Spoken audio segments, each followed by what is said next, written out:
Okay, thank you very much, Ian. Good morning, everyone. I'd like to welcome you to the Budget Committee meeting for Friday, March the 3rd. My name is Paul Russell. I represent Lower Sackville. It is 9:34 in the morning. I'd like to call the meeting to order. I'd also like to acknowledge that we are in Mi'kma'ki, the ancestral and unceded lands of the Mi'kmaq people. The municipality acknowledges the peace and friendship treaty signed in this territory and recognizes that we are all treaty people. As is standard with the video conferences, with the video calls, I'd like to run through the roll and just make sure that everybody is here and their audio and video are working. So let's start with District 1, Councillor Daigle-Gammon. Good morning. Good morning, Mr. Chair, from beautiful, sunny, and snowy Fall River. There we go. Good morning. District 2, Councillor Hensby, are you with us?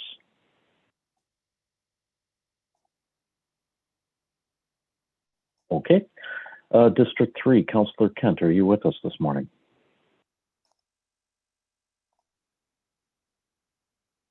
Okay.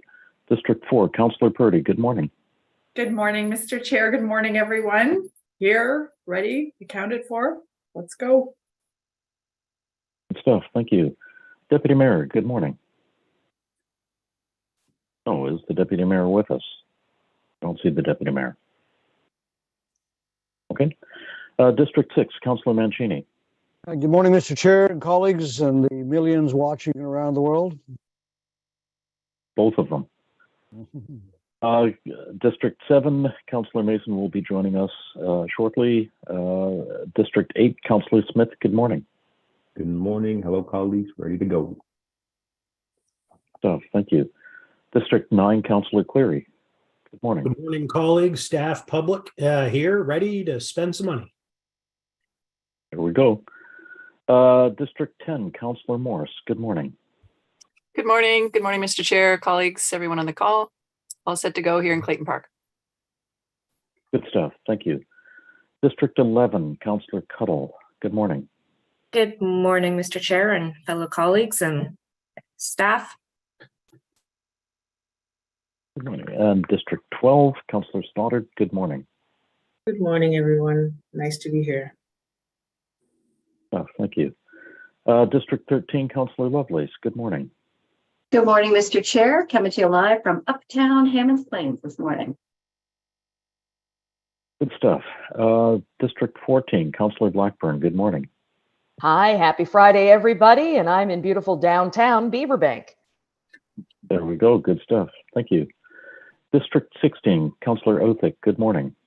Bedford Wentworth is in the house. Good morning to all. There we go. Thank you. And Mayor Savage, good morning. Good morning, everybody. Good morning. Jerry, we saw you earlier, but we didn't hear you. Would you mind doing a mic check? I'm here, Mr. Chair. Can you hear me? Good stuff. We can hear you just fine. That's great. Thank you. Councillor Hensby, you have joined us. Good morning. Well, good day, folks. It took a little while for everything to boot up this morning, but my power just came on about an hour ago, so it was a nice cold night last night. Thank you. It was a little bit of a chilly night last night. Yep. Councillor Mason, I see you signing in. Good morning. Can you hear me now? We can hear you now. All right, good. I'll be right back. The hot chocolate's just a making. There we go. That's a priority today. Good stuff. Thank you very much. Councillor Mancini, I would remind you to keep your camera on. The next item on the agenda is the approval of the minutes, and there are no minutes to approve for this meeting.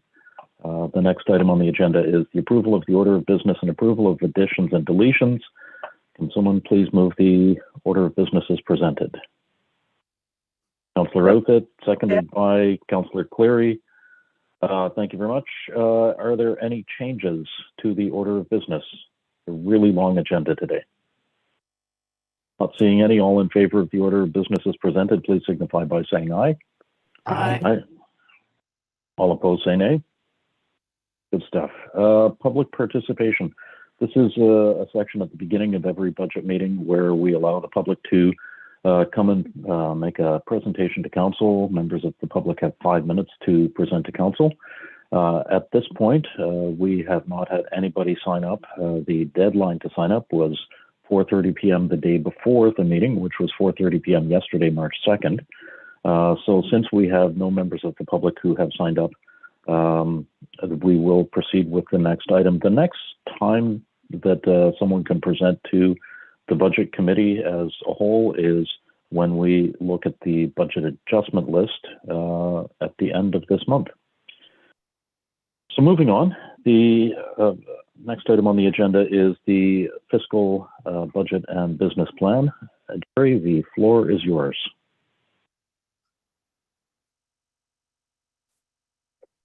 Thank you, Mr. Chair and members of Budget Committee. So today we'll be presenting the fiscal budget and business plan.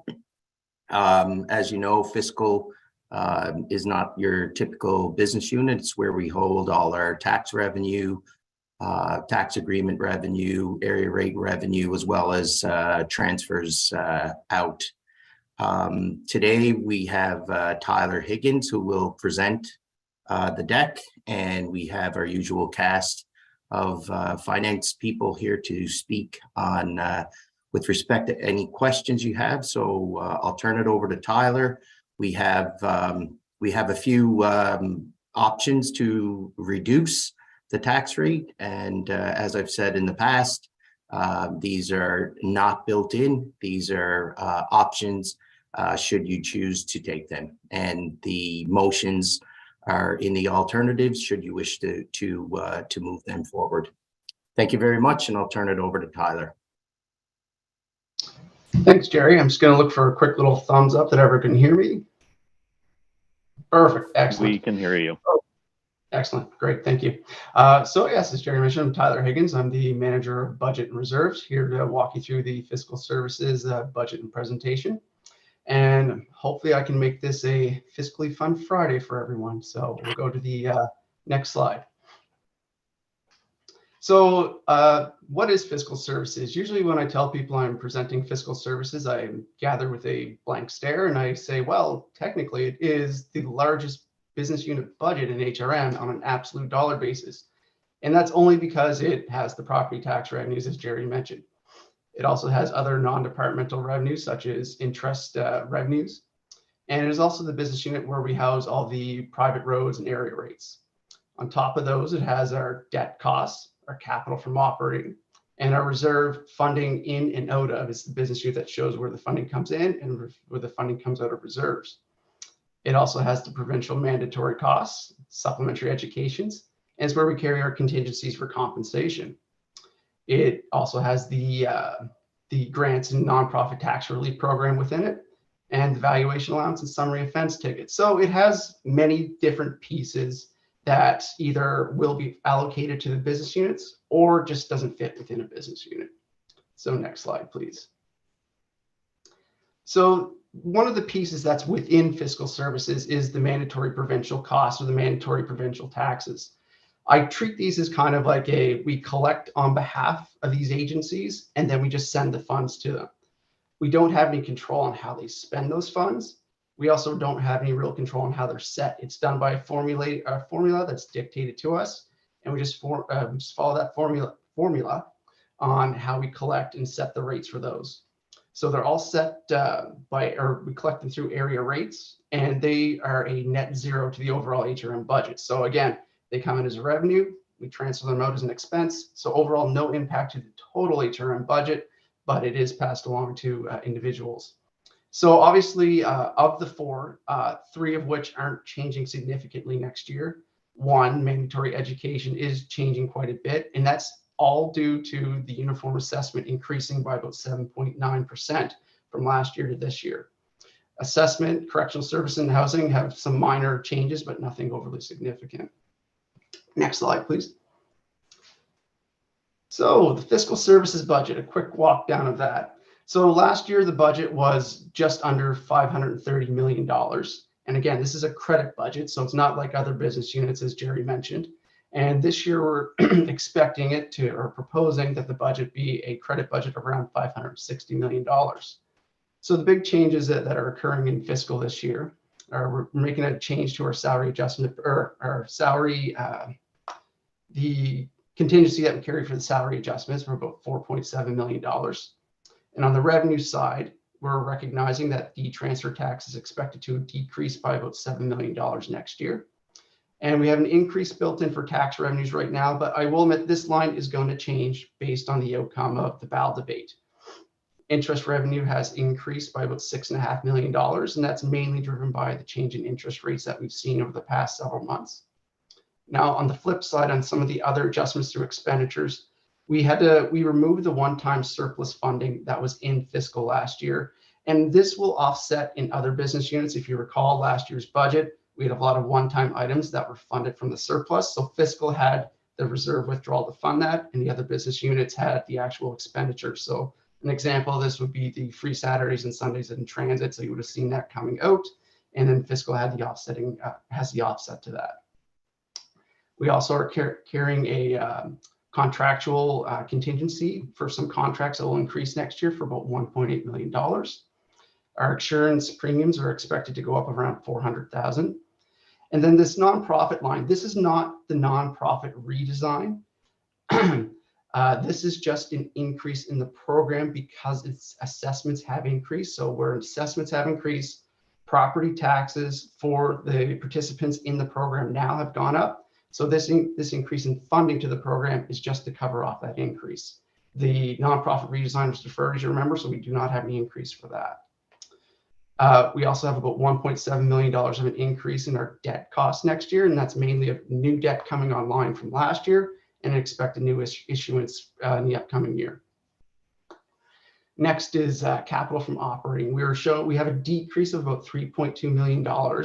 And what that is we had initially built in an increase of capital from operating for next year, but based on direction we've received, so this would be the $8 million of paving, the paving budget reduction, as well as the urban forestry master plan reduction. So when those two come out, offset against the increase we built in, we have a year-over-year decrease in our capital from operating funding of $3.2 million.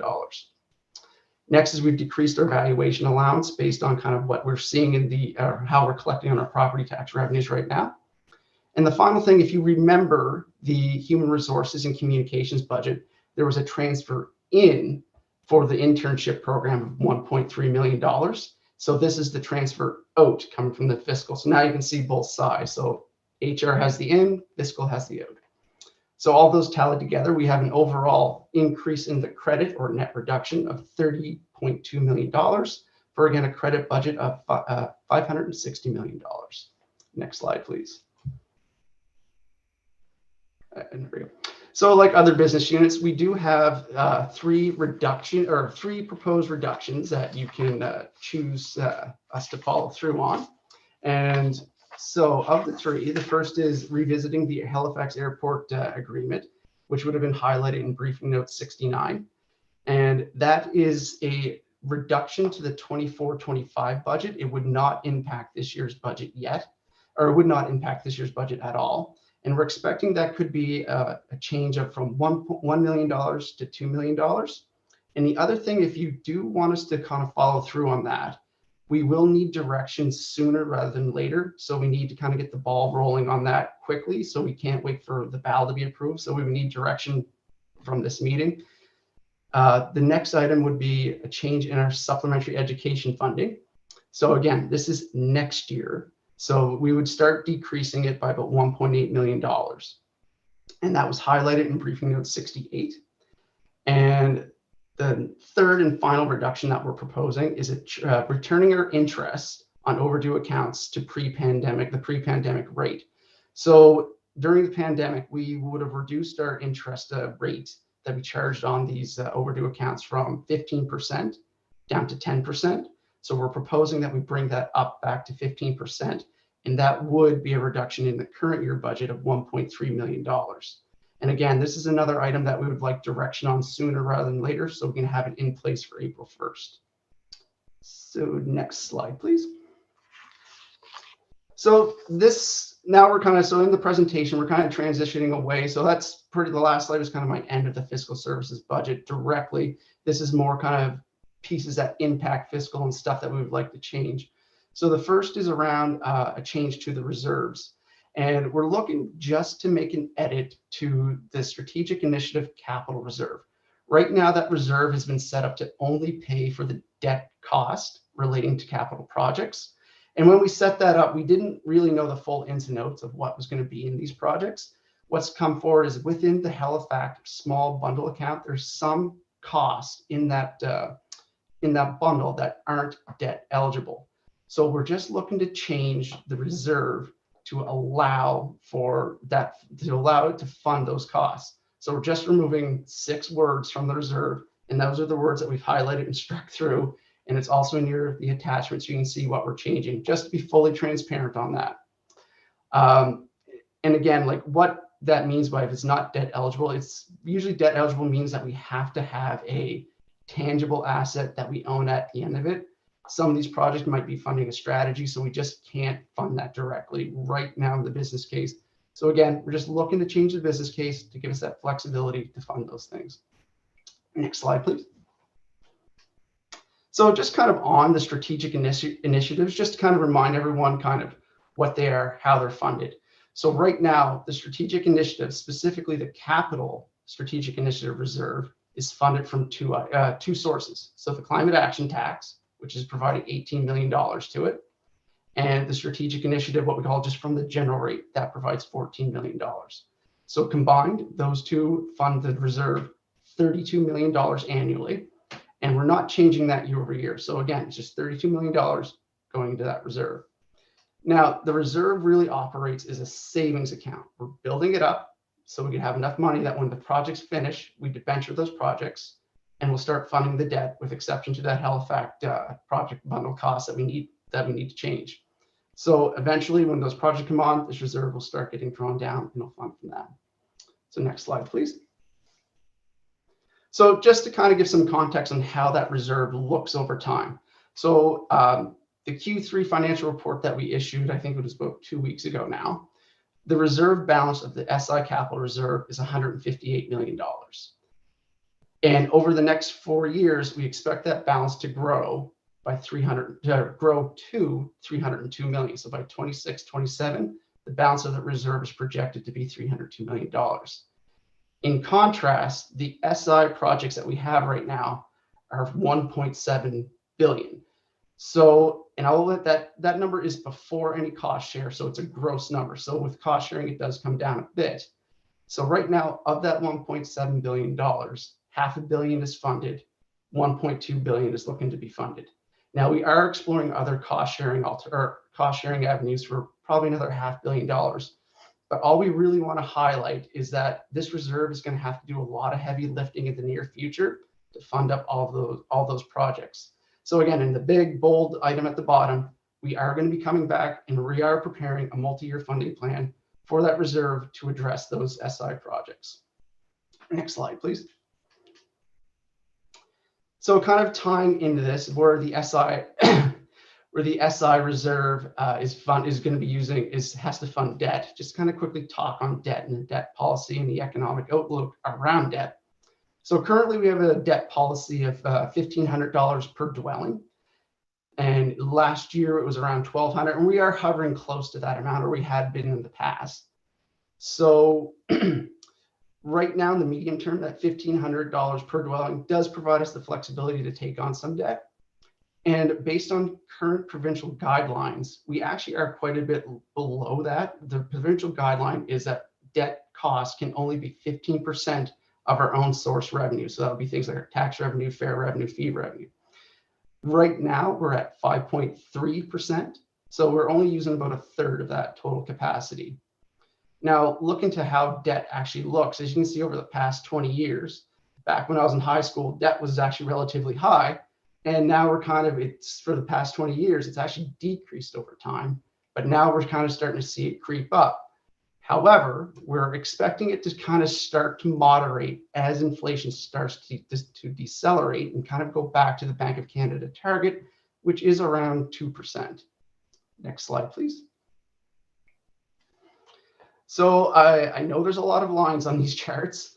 The chart, the chart on the left, I know it looks like a kind of a confusing Google chart, but or Google map, but all that's really highlighting is what CPI or consumer price index or inflation, the measure of inflation, has done over the past few months. As you can see, it's crept up quite a bit. So for the past number of months, even past number of years, it's been fairly moderate. But now every indicator that you look at has it increasing. And the chart on the right is the Bank of Canada overnight lending rate, or sorry, the overnight lending rate amongst banks. So again, for for quite a while, it's been steady, flat, low, but now we're seeing it creep up. The only takeaway from both of these is really we're looking at a high inflation, high interest rate environment. So that's what we're kind of coming up against when we go into these budget planning sessions. Next slide, please. So just to kind of quickly talk some risk and opportunities of what we're kind of looking at. I'm going to start on the opportunities on the right first. As I mentioned earlier, we do have debt capacity. We're using about a third of what we could be using based on the provincial metric. And we were exploring cost share opportunities. On the risk side, as I just mentioned, we are in a high inflation, high interest rate environment, and we're not expecting that to really moderate until 24-25. And even though we are low debt, those strategic initiatives will eventually start to eat into that debt capacity as they come online.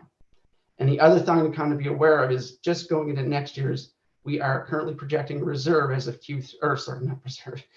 projecting a deficit as of Q3, which we are going to have to fund up in the 23-24 budget. So that kind of takes away from some of the stuff that we're looking at within that budget, or we're going to have to increase the tax rate due to that. Next slide, please. So kind of as we always do look multi-years out, just want to highlight, so not the upcoming budget, but the budget thereafter, so 24-25, what we're kind of looking at right now. And again, this is preliminary. We will be coming back in likely November 2023 with an updated budget direction. And I'm willing to bet the environment will shift again, and who knows where it'll land. It seems to change daily now. But as of right now, we expect that we'll be looking at $55 million of pressure coming into the upcoming, so the 24-25 budget. That, based on our existing bill, is about a 9.2% increase. So the biggest driver of that is getting capital from operating up to the level that it needs to fund the existing capital budget. So that's $25.7 million. And then followed by compensation. We're in a high interest rate, high inflation environment that it will put pressure on our compensation line. Then debt and other inflation items will be putting some pressure on us as well, but those are kind of usual. The final item is the note is transfer tax is expected to decrease again next year, about $1.7 million. And we're expecting it to continue to decrease, not to that level, but basically it's going to start to moderate around the $72 million off of its high of around $80 million in the previous year. So next slide, please. The budget adjustment list. So to quickly kind of touch on that, as of today, if you were to, I believe this should have been issued to everyone, I believe it has. If you were to approve the budget adjustment list in its current state, kind of ignoring any other changes, it would result in a 6.2% increase to the average tax bill.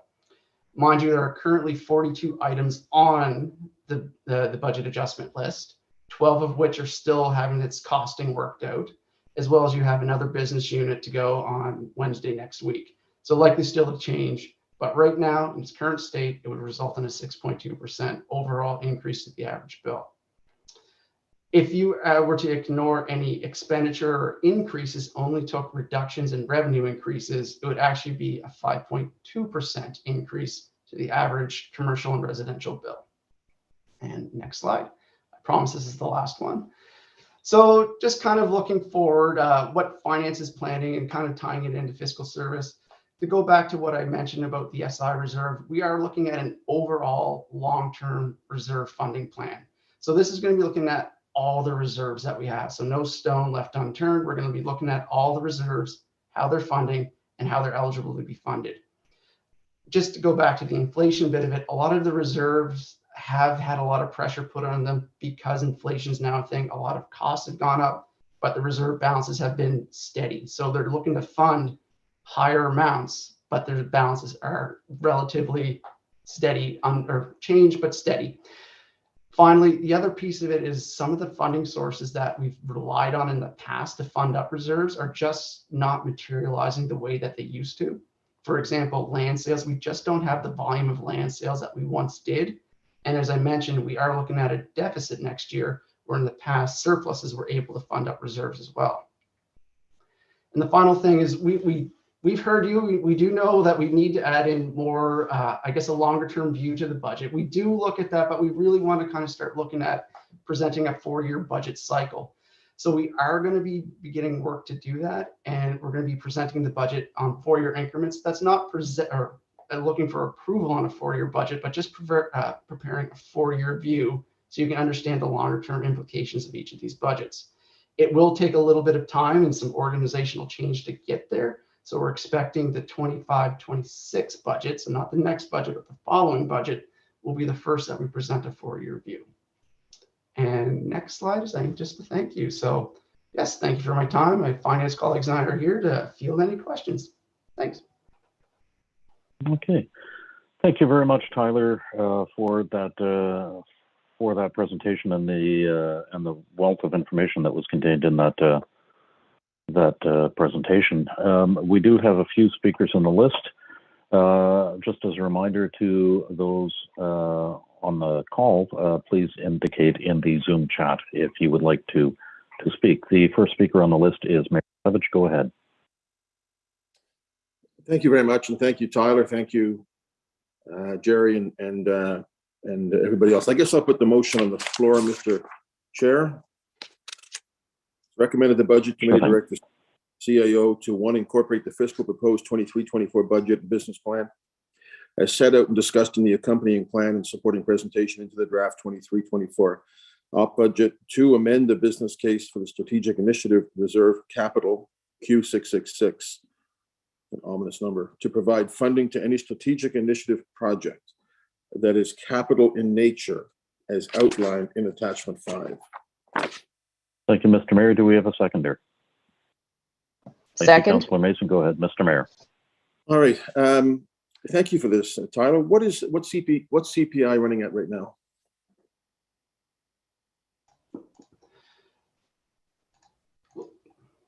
Sorry, just getting my camera going on. I believe it's just over 7%. The last time we had it was around 7.7. Right. If we are in a high inflation period of time, and a high interest rate period of time, it's high unless you're off my vintage and you recall your first mortgage being at 13.75%, which people today just don't understand, but that was the fact. What if so we're at 6.2 right now on the actual impact on a budget bill, residentially and commercially, and we shouldn't forget the commercial impacts that this is going to have on small businesses, many of whom can't find the staff. Some have already closed and all that sort of stuff. They're the folks I really worry about. But if we were to stay where we are right now at 6.2%, what does that mean to the tax rate? It would be a decline because the assessments have gone up so much. Right, but do we know what that is? Because, most other cities seem to talk about a tax rate, right? And we see these headlines of cities reducing their tax rate, even though the tax burden has gone up. But do we know what a 6.2 would do to the residential tax rate? It would certainly decline. It would. I'm just getting that number for you right now. If you just bear with me a moment.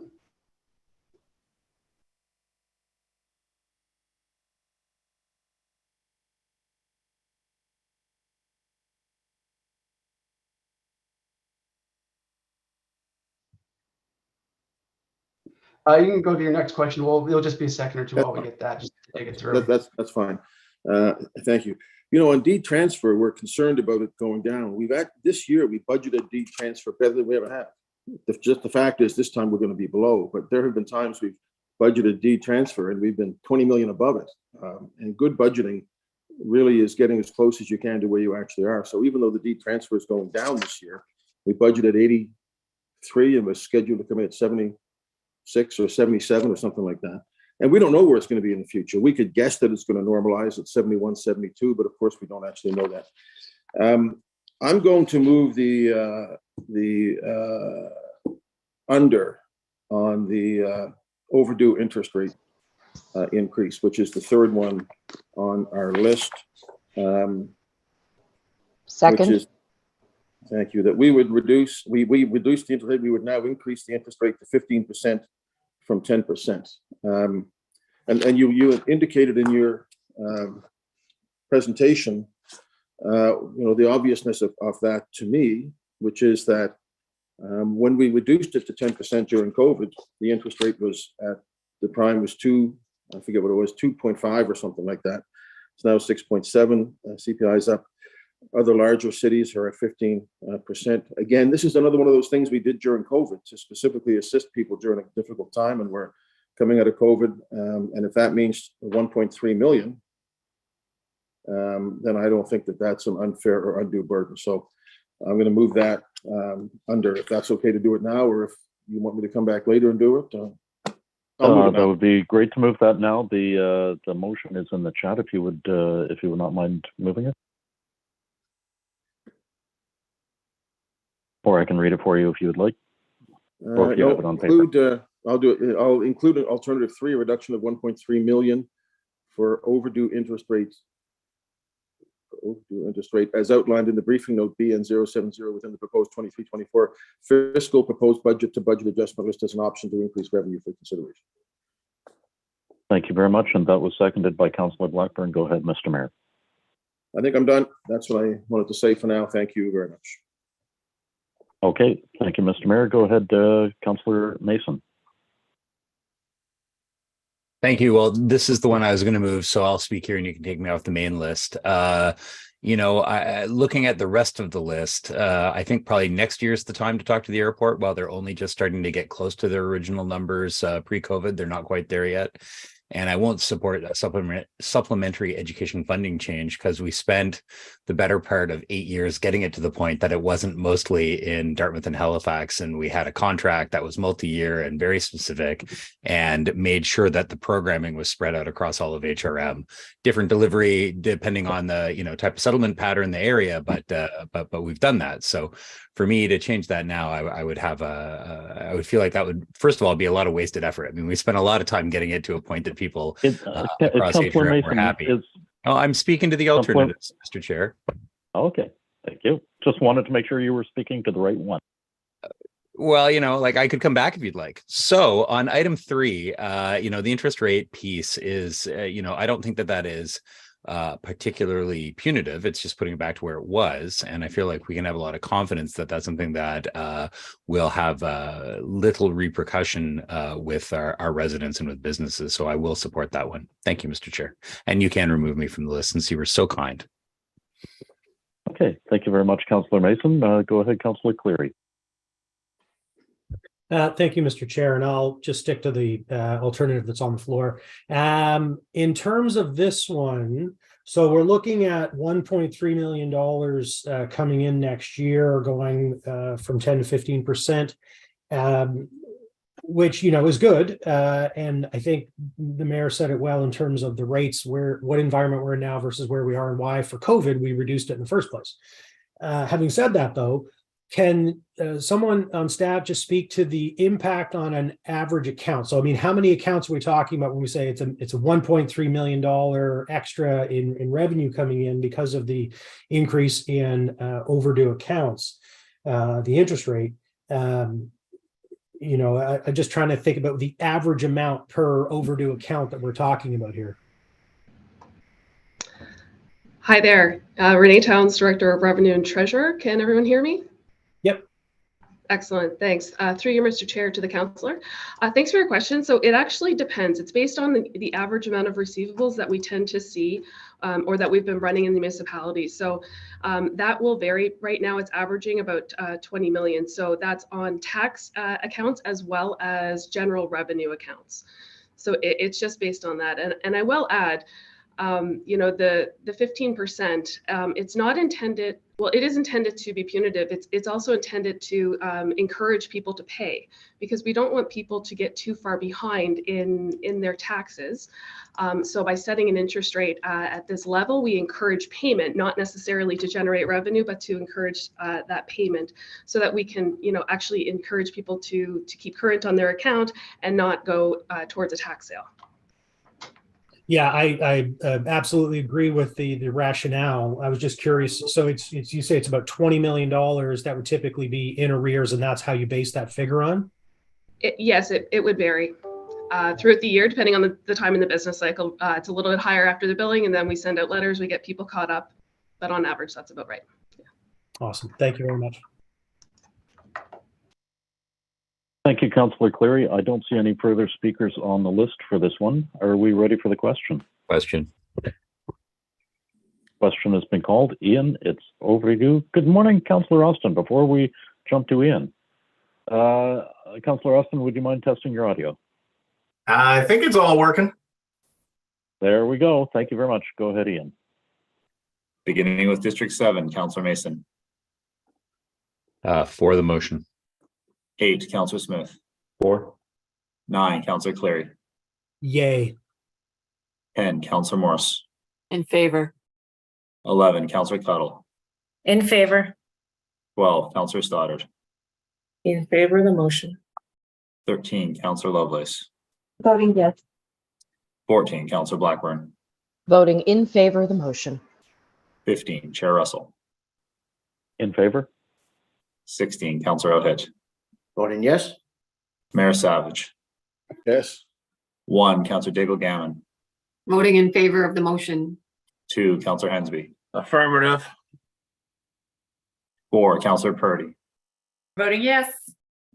5, Councillor Austin. In favor. And 6, Councillor Mancini. Voting in favor of the motion. Thank you. Excuse me, Mr. Chair. Ian, I think you've missed me. I am here. I've been here. Councillor Kent.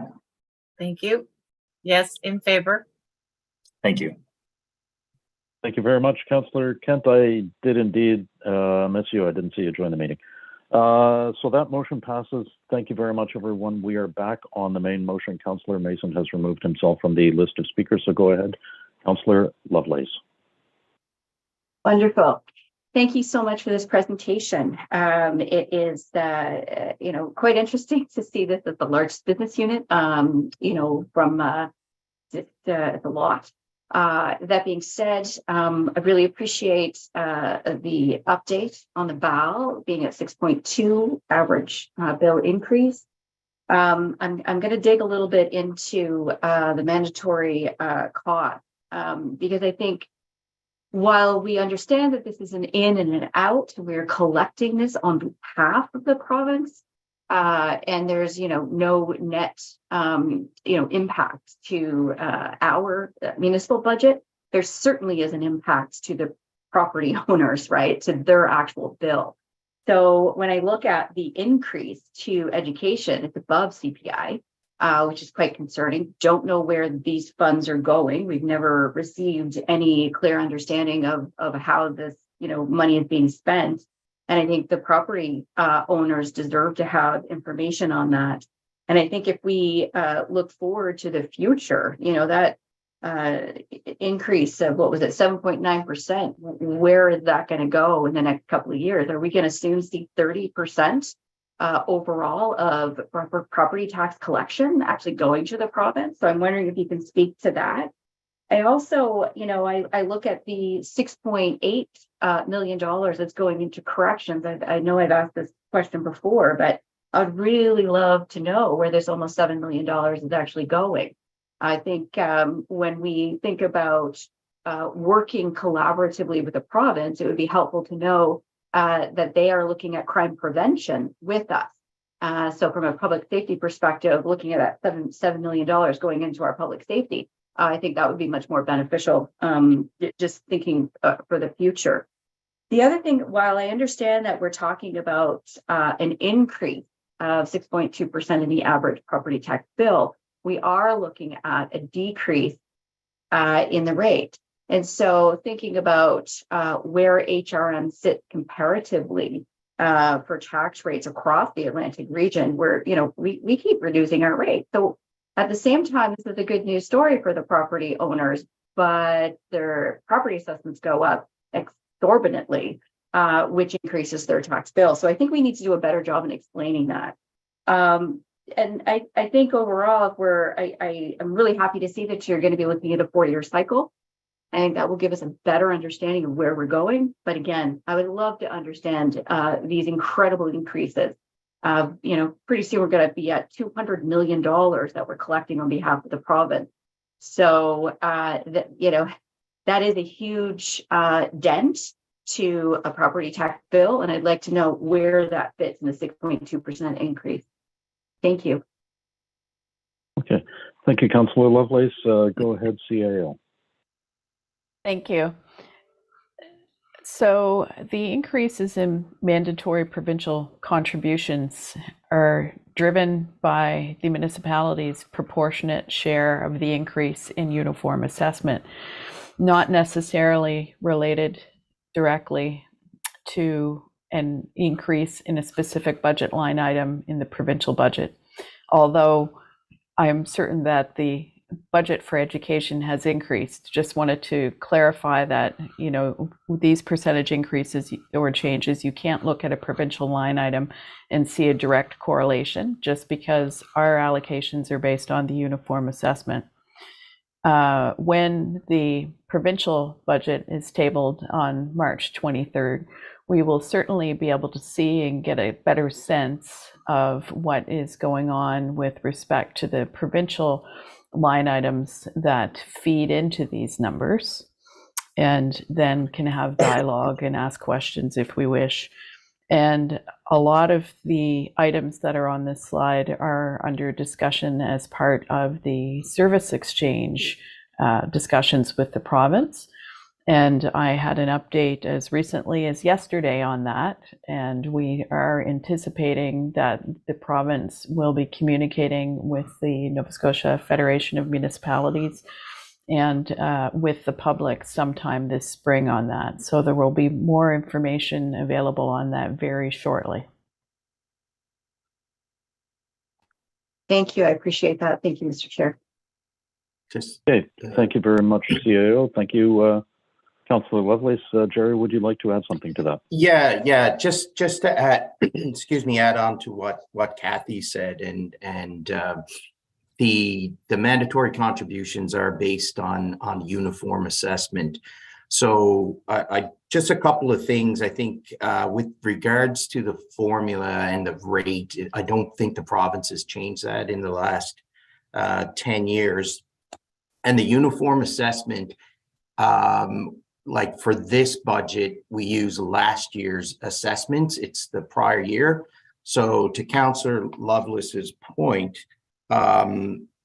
next year we've had quite a spike in assessments this year. So uniform assessment will be higher next year. So we can expect our mandatory contributions to increase next year as well. Okay. Thank you for that clarification, Jerry. Let's go to Councillor Outfit. Thank you, Chair, and Tyler. Thank you very much for this presentation. I like your style here. It was easy to follow, and I appreciate that. Having said that, there was one thing I didn't quite understand and I missed because there was a barking noise here just when I was listening.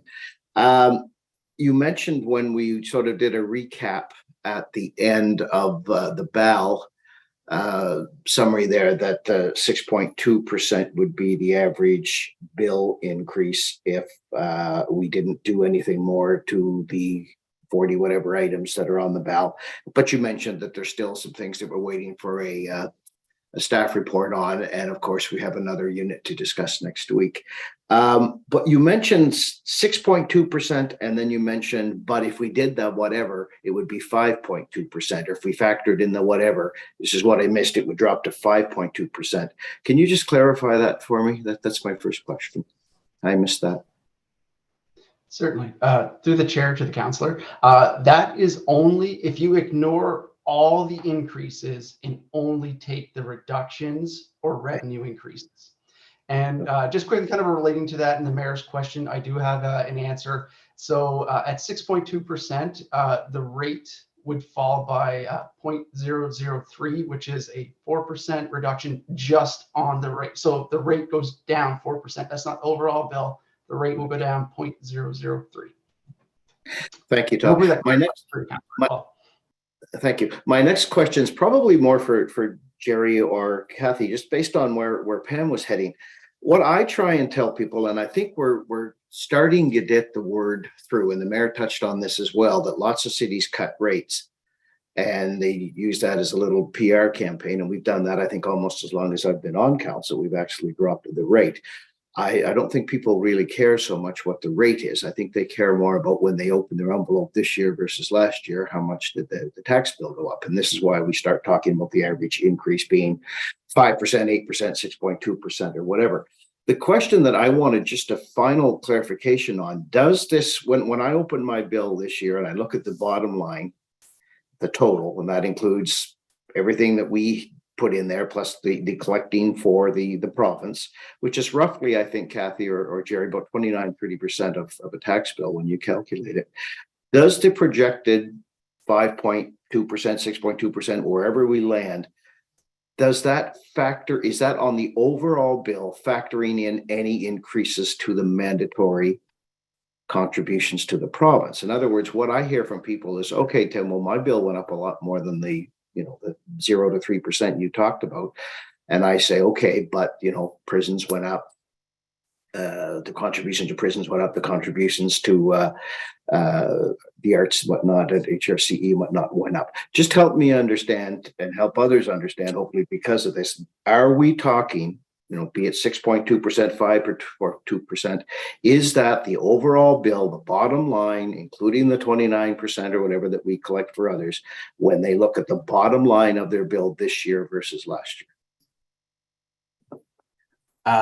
Thank you, Councillor Outhit. I can take that question, and certainly if Tyler wants to jump in if I miss anything. So based on where we sit right now at 6.2%, we'll just use that number.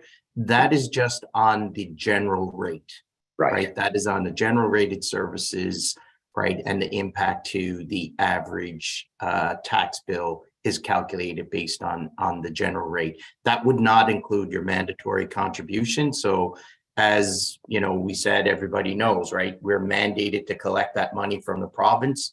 We area rate it, we collect the money and pass it along. It's a flow through. So, the overall tax bill will be more than the general rate increase. And maybe everybody understood that watching in media and everybody around the table, but I just wanted to clarify that because I certainly get those calls and people will suggest that I misled them because their overall bill was more than the 0 or the 3% or the 5 or whatever. We told them 4.6 last year, but those other issues are somewhat out of our control. But so it's possible that that the bill, of course, will go up more than the 6.2%, for example, for those reasons, Jerry. I just wanted to clarify that. Yeah, that's a correct assumption, and dependent on where we land overall with respect to the general rate, the overall when you look at your bottom line tax bill, that will come into play there as well. And just to your question about the amount of the tax bill, I think it's about 25% of the total tax bill is mandatory contributions that we just collect on behalf of the province. I inflated it to 29%, but that's good. Let's be accurate. Thank you, Jerry. Thank you, Chair. Okay, thank you, Jerry. Go ahead, CAO. Yes, I just wanted to emphasize, the 6.2 really is just what is within our control, but we are beginning to look around and see what's going on with the tax rates and increases in tax burden from other cities. And in relative terms, what we're doing and where we're headed seems to be a fiscally responsible approach. For instance, Vancouver is looking at an increase of 10.7%. So the issue for municipalities is so many of our budgets are dependent upon items like fuel or electricity or goods and materials that have an impact that is subject to inflation that in most cases is greater than CPI. Right. Thank you very much for that. The other thing that I would add is that we have 12 items on the budget adjustment list that we don't have a costing for yet. Jerry, you have popped back up. Go ahead.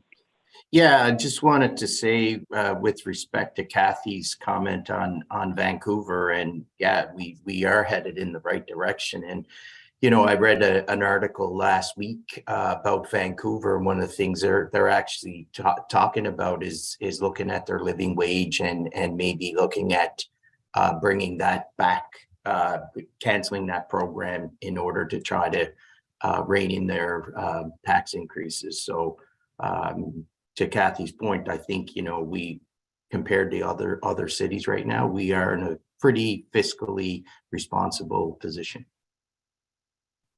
Okay. Thank you very much for that, Jerry and CAO. We are back on the main motion. Go ahead, Mr. Mayor. Thank you, Chair. We're not really at a point yet where we can start comparing ourselves to other cities because a lot of their budget processes aren't done like ours. But you know, Edmonton's looking at 496, Calgary's 4.4, Toronto was 5.5, which everybody knows, but there was also 1.5 on a city building fund for transit. So, and there's a lot of cities that have other taxes that aren't included in the general rate. So it's a really tricky thing. You know, FCM don't like providing information on what other cities are doing. I get that because there's always a city that doesn't look good compared to some other cities. We have done very well in comparison, but you know, some are better, some are worse. Vancouver, Victoria, looking at high increases. Some other cities have not been hurt and not done so well. And I would just say again, for people who may be watching, that municipalities are stressed right now. Provincial coffers are up across the board as people recover from COVID.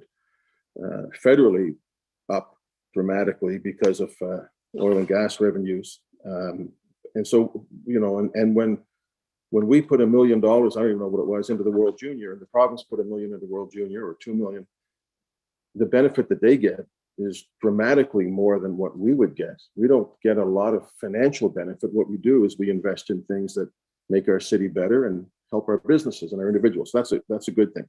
My question was, and I was just looking at, we're doing a synopsis in my office of other cities, and there are a number of cities that the headlines do say, you know, property tax rate cut, and then it goes on to say the average tax bill will increase by $100.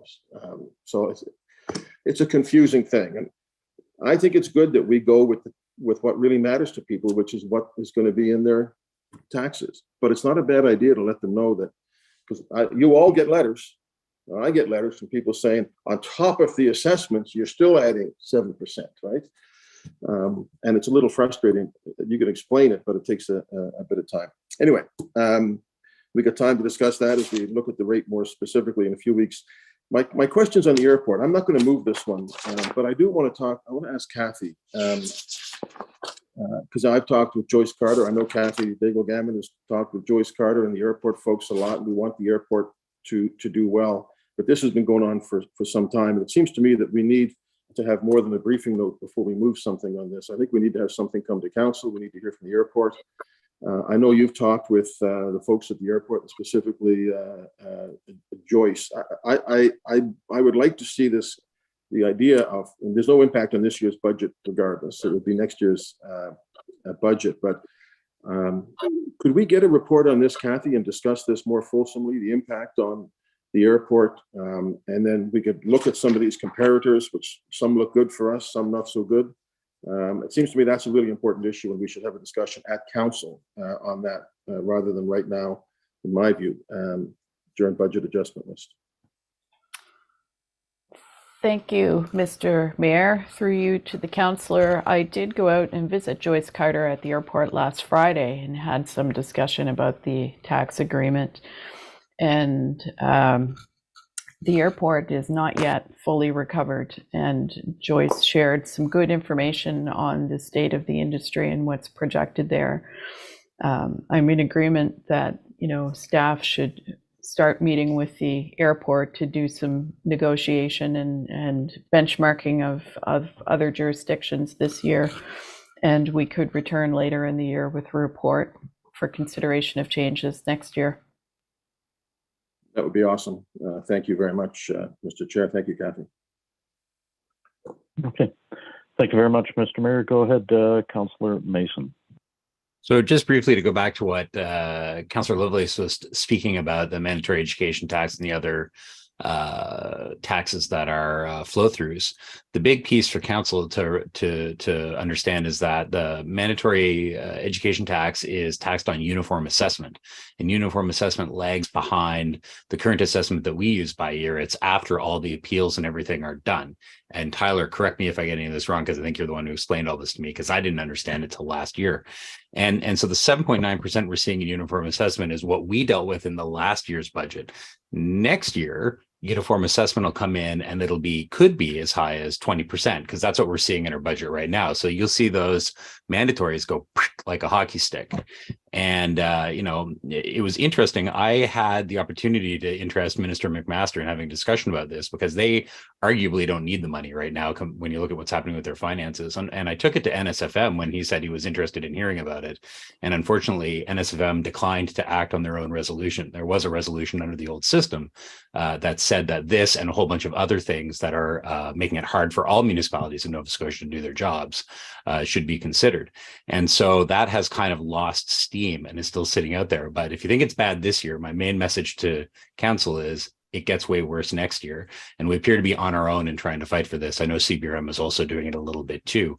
So we're really going to have to make a case to the provincial government that, you know, the best thing would be that they freeze their take and lower the rate every year, which is what NSFM had asked for. The second best thing would be that they just index it to CPI or something, or like average wage increase. But the 20% increase is going to be damaging to the economy and to the citizens and businesses in HRM. So I just wanted to flag that we really need to try and make that an issue. And I think we're on our own to do that.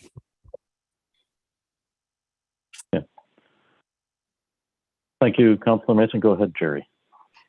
Thank you, Mr. Chair. And, you know, Councillor Mason is correct. And I spoke on that earlier to Councillor Lovelace's comments. So yeah, next year it will get worse, right? We just had probably the biggest assessment roll in terms of growth. I know in close to my 20 years here at HRM, and it will go up. The rate has not changed, I think, over the last 10 years. So again, right, it's like that, you know, discussion we have around assessment, right? We adjust the rate to take the amount of money that we need. The rate hasn't changed on the mandatory contribution. So the full lift of the assessment gets applied against that. So as I said earlier, it will get more expensive next year unless some changes are made to the formula. Okay. Thank you, Jerry. Go ahead, Councillor Morse.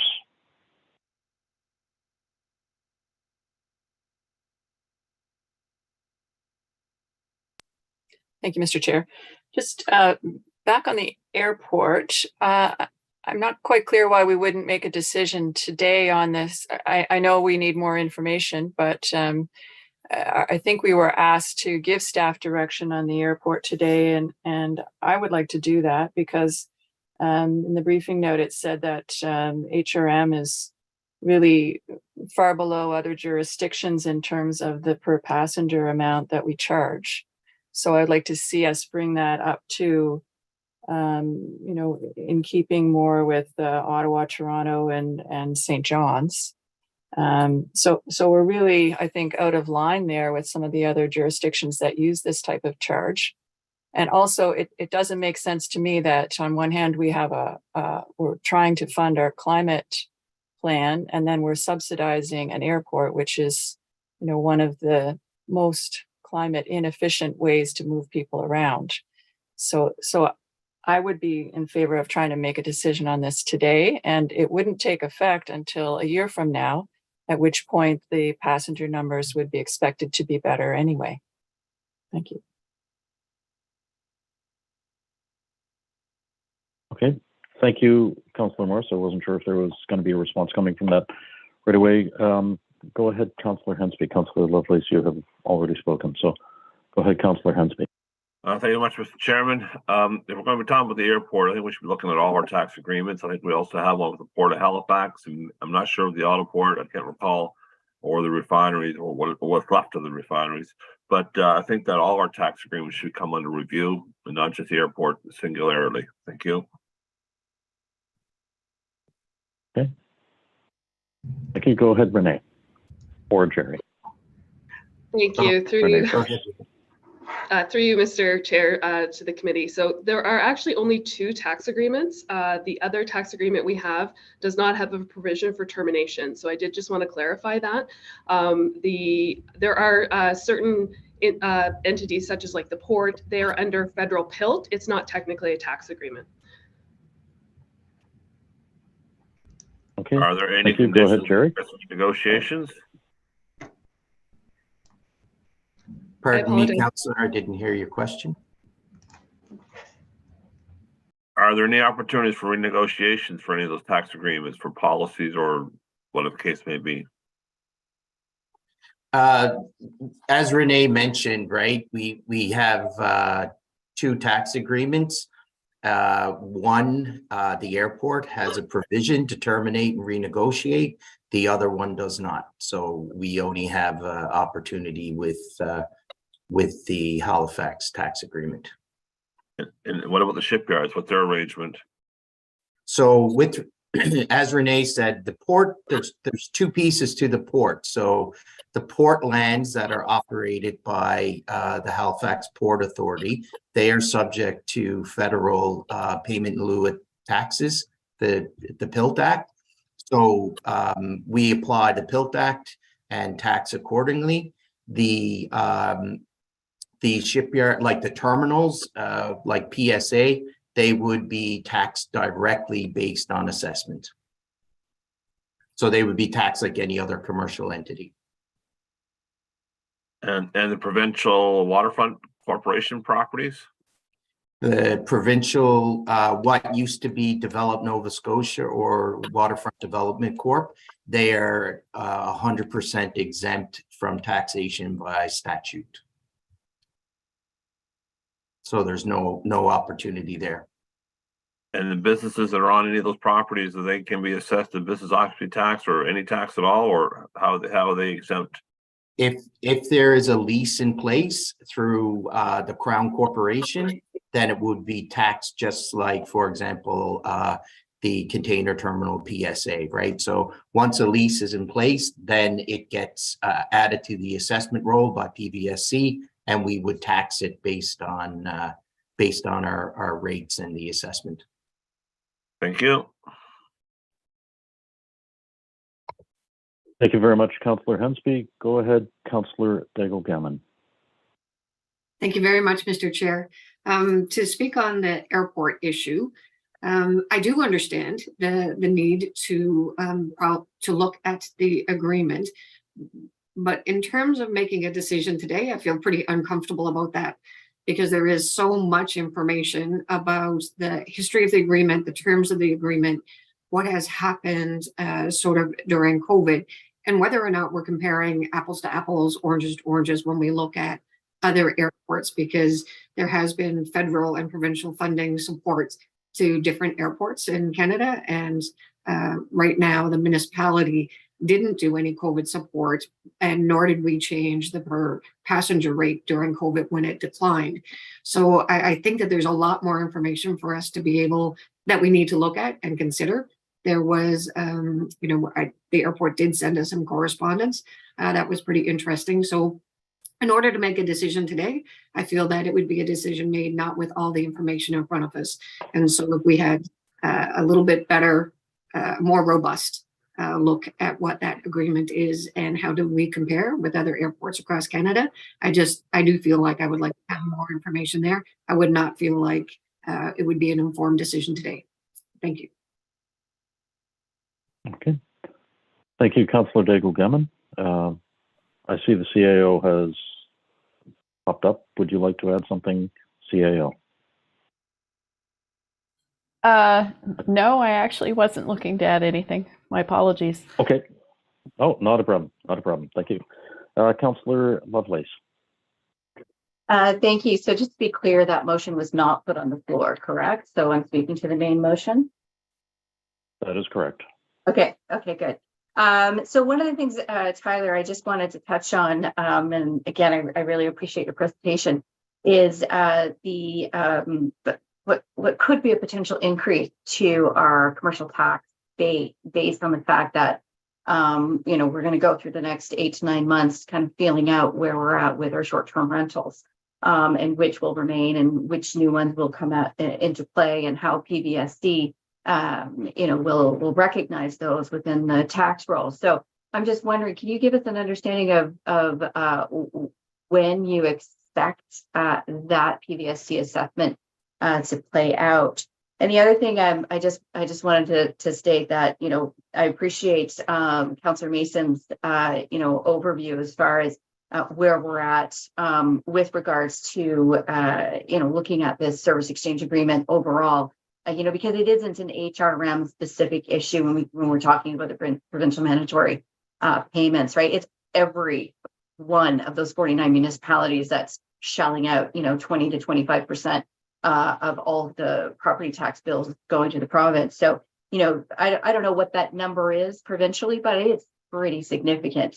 And so while I understand that, could be a real huge increase within the next year, and we don't know what that is. I'm hearing that yes, we do need changes to the formula, but I also want to underpin the importance of realizing the information, transparency, and accountability that property owners deserve on these payments. So, when we're talking about the formula, that's one thing, but the other thing, of course, is, well, again, we're paying, property tax owners are paying $4.5 million to manage the operating deficit of the Metropolitan Regional Housing Authority. We don't even have anybody on that agency anymore because that board was stripped by the province. So I think while we're talking about formula changes, I also think that we need to have a whole new discussion as far as what should this money actually be used for, how it should be spent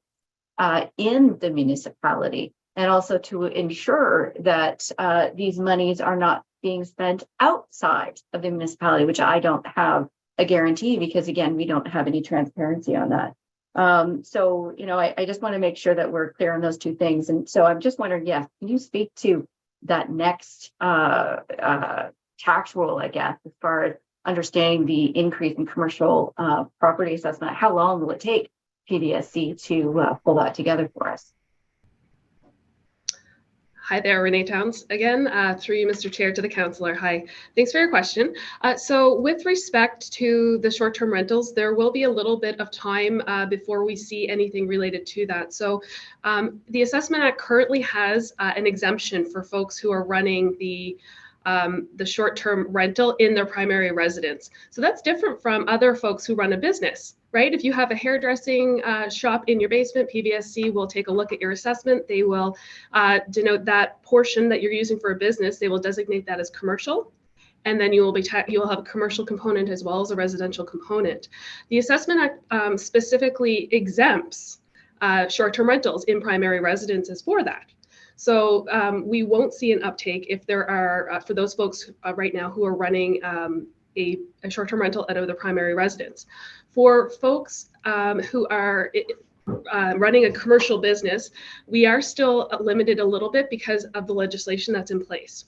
So there was a sort of a room number on the assessment within the Assessment Act that said if you have over a certain number of rooms, you are residential. So I think that there's been some work done on that. I can share that if we know that something's running commercially as a hotel, we can report that to PVSC if it was over a certain number of bedrooms, and then they can designate that. So as we become aware of those instances, we can take them and get them designated.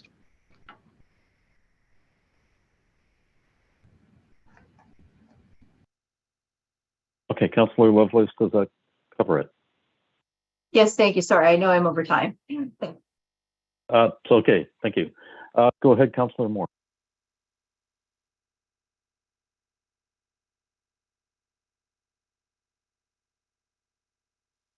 Sorry, I'm slow this morning. I apologize.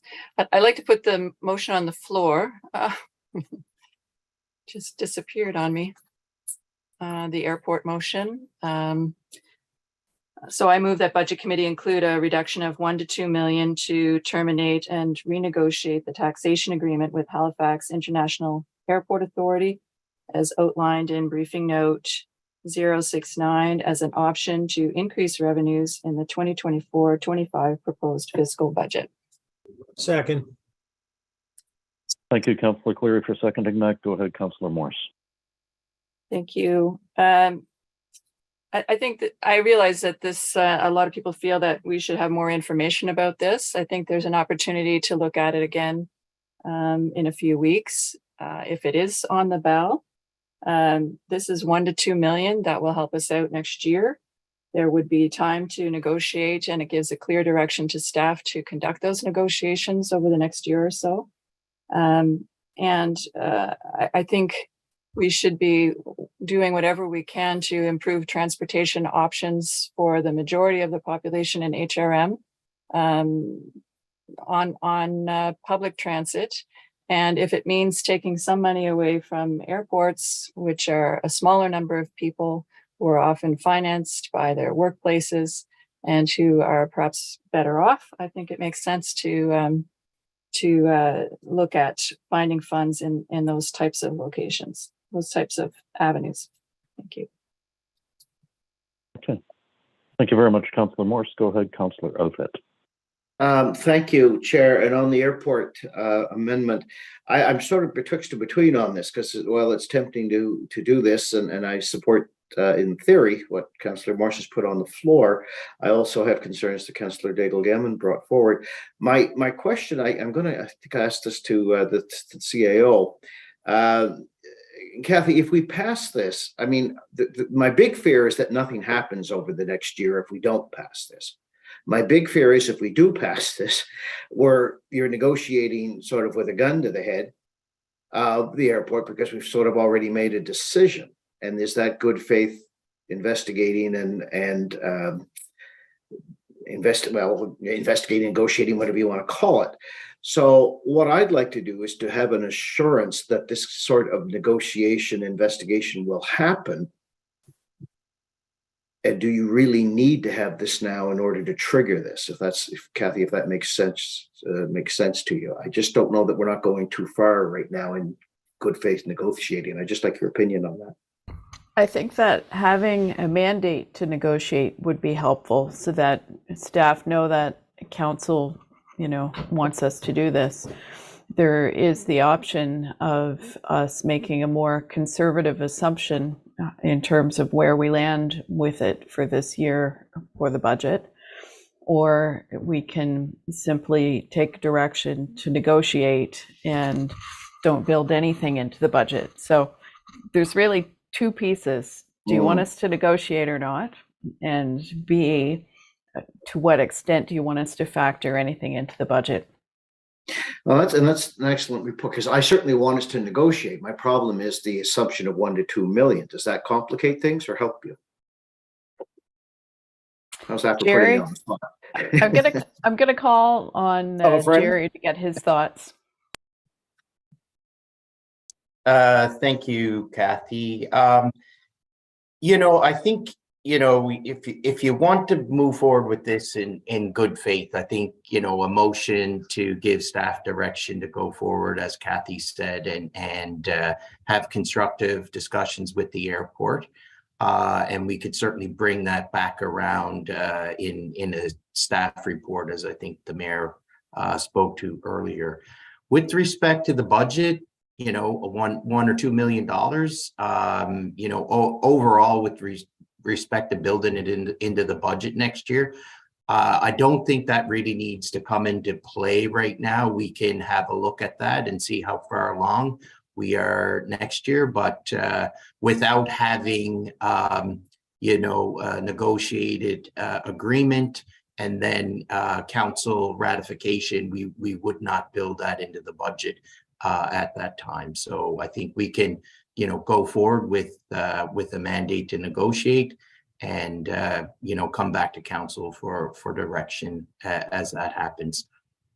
Yeah, that's kind of the way I'm leaning, and I don't know whether Councillor Morse would consider that a friendly amendment or if she wants to speak to that again, but I certainly would like to support the negotiating rather than the budget implication. But anyway, thank you both, and thank you, Chair. Thank you very much.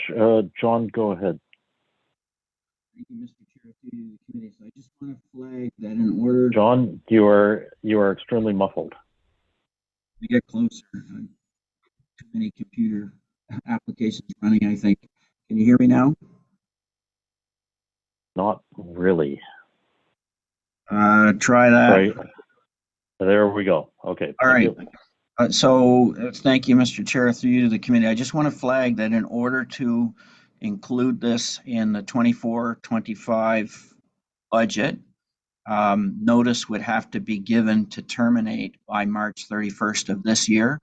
And so this would need to come back before March, whether or not a new agreement has been fully negotiated, but at least a decision to enter into a new agreement would have to be taken by council prior to March 31st in order to give notice and allow that to then take effect for the following fiscal year. Recognizing that the budget adjustment list is due to come back to council on March 29th, does that give enough time?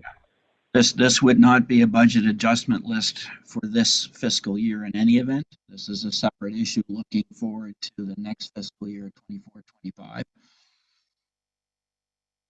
So I recognize that. I'm just saying that would be the next time that this committee meets on the current schedule, and would that be an opportunity to discuss any information that we might be looking for before this comes back? I think we leave it to the CAO. It might be something that would need to come to council in terms of that direction. I would suggest we could bring a report back at it to council for March 21st. Okay. Thank you, CAO. Thank you, John. Go ahead, Councillor Cleary. So I'll start with our solicitor's point. This is at council's discretion. So budget committee, we can have this discussion now, but in order to terminate the agreement and to enter into renegotiations, council would have to make that decision. So it'll have to come to council if we're serious about this before March 31st, so we can give that notice. I believe that we should. And so, a number of my colleagues have said, is this realistic? Can we do this? Let's remember that staff put this briefing note together. Staff put this report together. The CAO signed off on this. If this was not realistic from staff's point of view, they would not have included it as an alternative for us to consider. So this is time sensitive, and I think it's really important for us. As has been said, it doesn't have any budget implications for this year because we have to give the 1 year notice.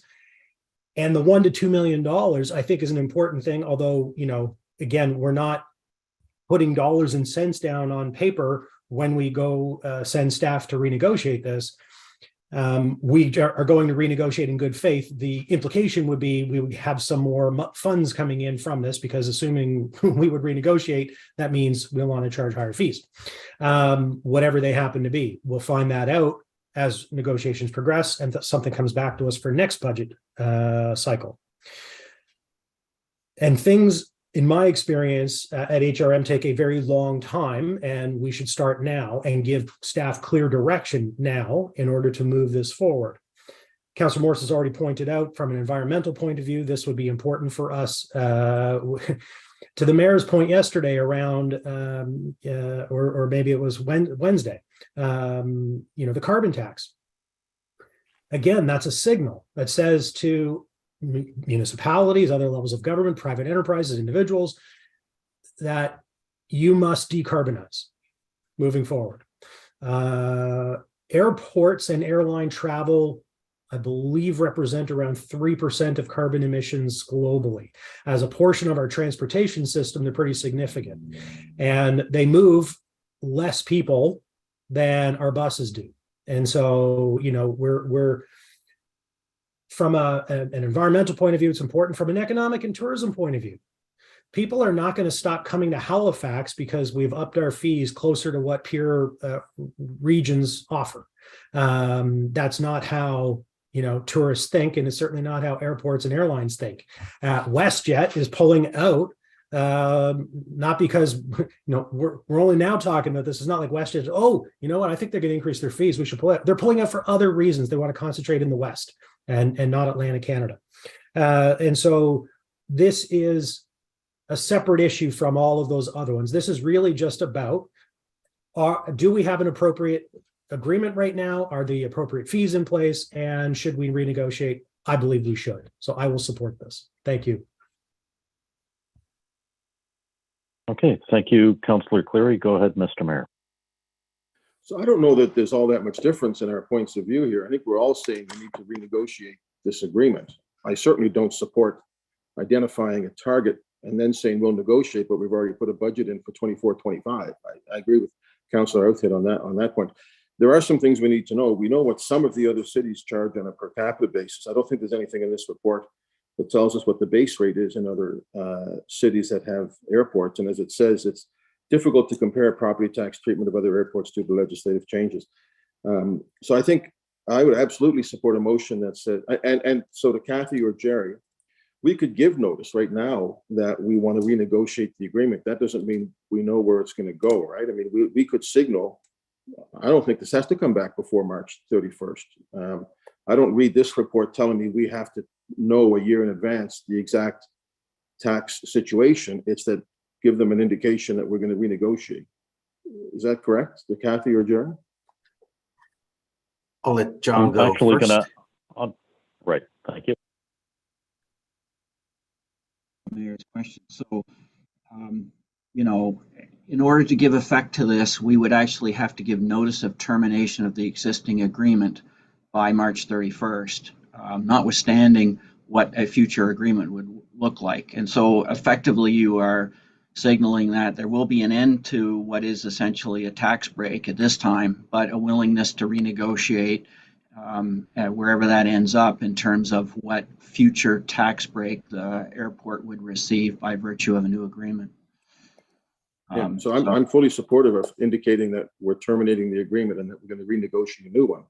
But you don't go into a renegotiation telling them what you've already got in your budget for that, in my view. So, and I'd like to hear some of the other pieces of this from a competitive city point of view. So I can support a motion that says send the signal by March 31st that we're going to terminate this agreement and negotiate another one. We don't know where that would take us. It may be more than 1 or 2 million, maybe less. If I may, Mr. Chair, to that. Can't hear you, John. Sorry, computer problems. If I may, Mr. Mayor, sorry, Mr. Chair, to the mayor's point, I think given the range of the $1 to $2 million and the comments of the committee, certainly when the CAO returns before the end of March, we can broaden that up. I think the motion as it currently sits will get you to that point with the comments that the mayor's made and others in terms of whether that actually turns out to be the right amount or some other figure. Yeah. I think Councillor Cleary was saying this is not a decision of the budget committee, it's a decision of the council that needs to be, and so it has to come back to council for that consideration. Thank you.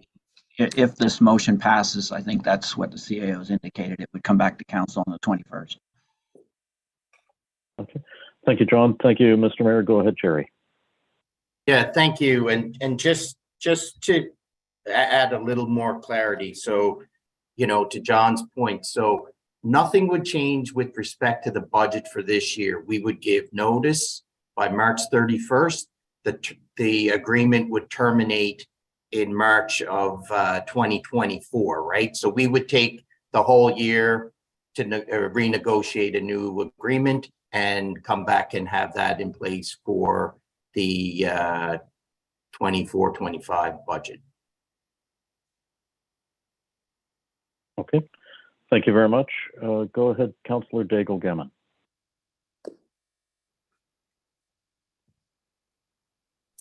Thank you very much, Mr. Chair. So it's difficult. I can't support the motion as it is. I do support renegotiating with the airport and it coming to regional council, as I believe that there will be much more information that's going to come to us so that we'll know exactly what it is that we're doing. And I think the other thing I want to say is that, you know, we didn't do any COVID support to the airport. They are in a deficit. They've been trying to recover. We've supported other businesses through COVID and post-COVID. So there's information there that we need to be more thoughtful with. I hope everybody was able to read the information that did come from the airport and the correspondence that was given to your packages, just to have a more robust understanding of how this all works with the airport. So renegotiating, yes, but I can't support the motion as it stands now. I do think it should come back to regional council and we should have a lot more information and then we can make a really good decision. As you said, it's not going to change the budget this year. And hopefully then in the next year, we'll see what that could be. So thank you. Thank you, Councillor Daigle-Gammon. Go ahead, Deputy Mayor. Thank you, Mr. Chair. And I have to confess some ignorance here that Councillor Daigle-Gammon has just brought my attention to. My question was going to be if the I missed correspondence from them. Is the airport actually, do they have issues with this tax agreement, or is this mainly coming from our side of things? So I will speak to that. I visited the airport last Friday to let Joyce Carter, the CEO, know that one of the under options being brought forward in fiscal services did include reopening the airport tax agreement, and then told her that the opportunities to participate, whether it was speaking or sending in the letter, that's what led to the letter. Had a good discussion about the economic position of the airport. The airport does have concerns about increasing the tax amount paid to the municipality, mainly because it was coming to them as a bit of a surprise, but also because they have not fully recovered to pre-pandemic travel levels right now. So the airport letter, I think, was circulated last night. Ian can correct me if I'm wrong. And just for clarity, what we would come back with on March 21st isn't going to be a completed negotiation. It's just the motion to terminate the existing agreement and for us to start the negotiation with the airport. Okay. I mean, I guess there's lots of ways we could restructure things in an agreement with them if we wanted to. I mean, I think it's a good point. During COVID, you know, they continued to pay on their, you know, their best their best last couple of years. When we made that agreement, no one imagined a situation where air travel would basically disappear.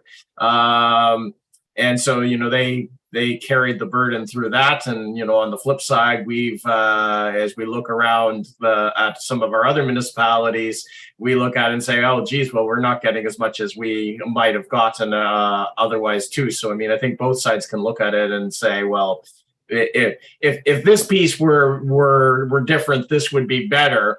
I am a little uncomfortable. Like I think I'm going to support this at this stage, but I am a little uncomfortable with the fact that this agreement only dates to 2019, was meant to be a 20-year agreement, and here we are in 2023 saying, "Oops, let's renegotiate it."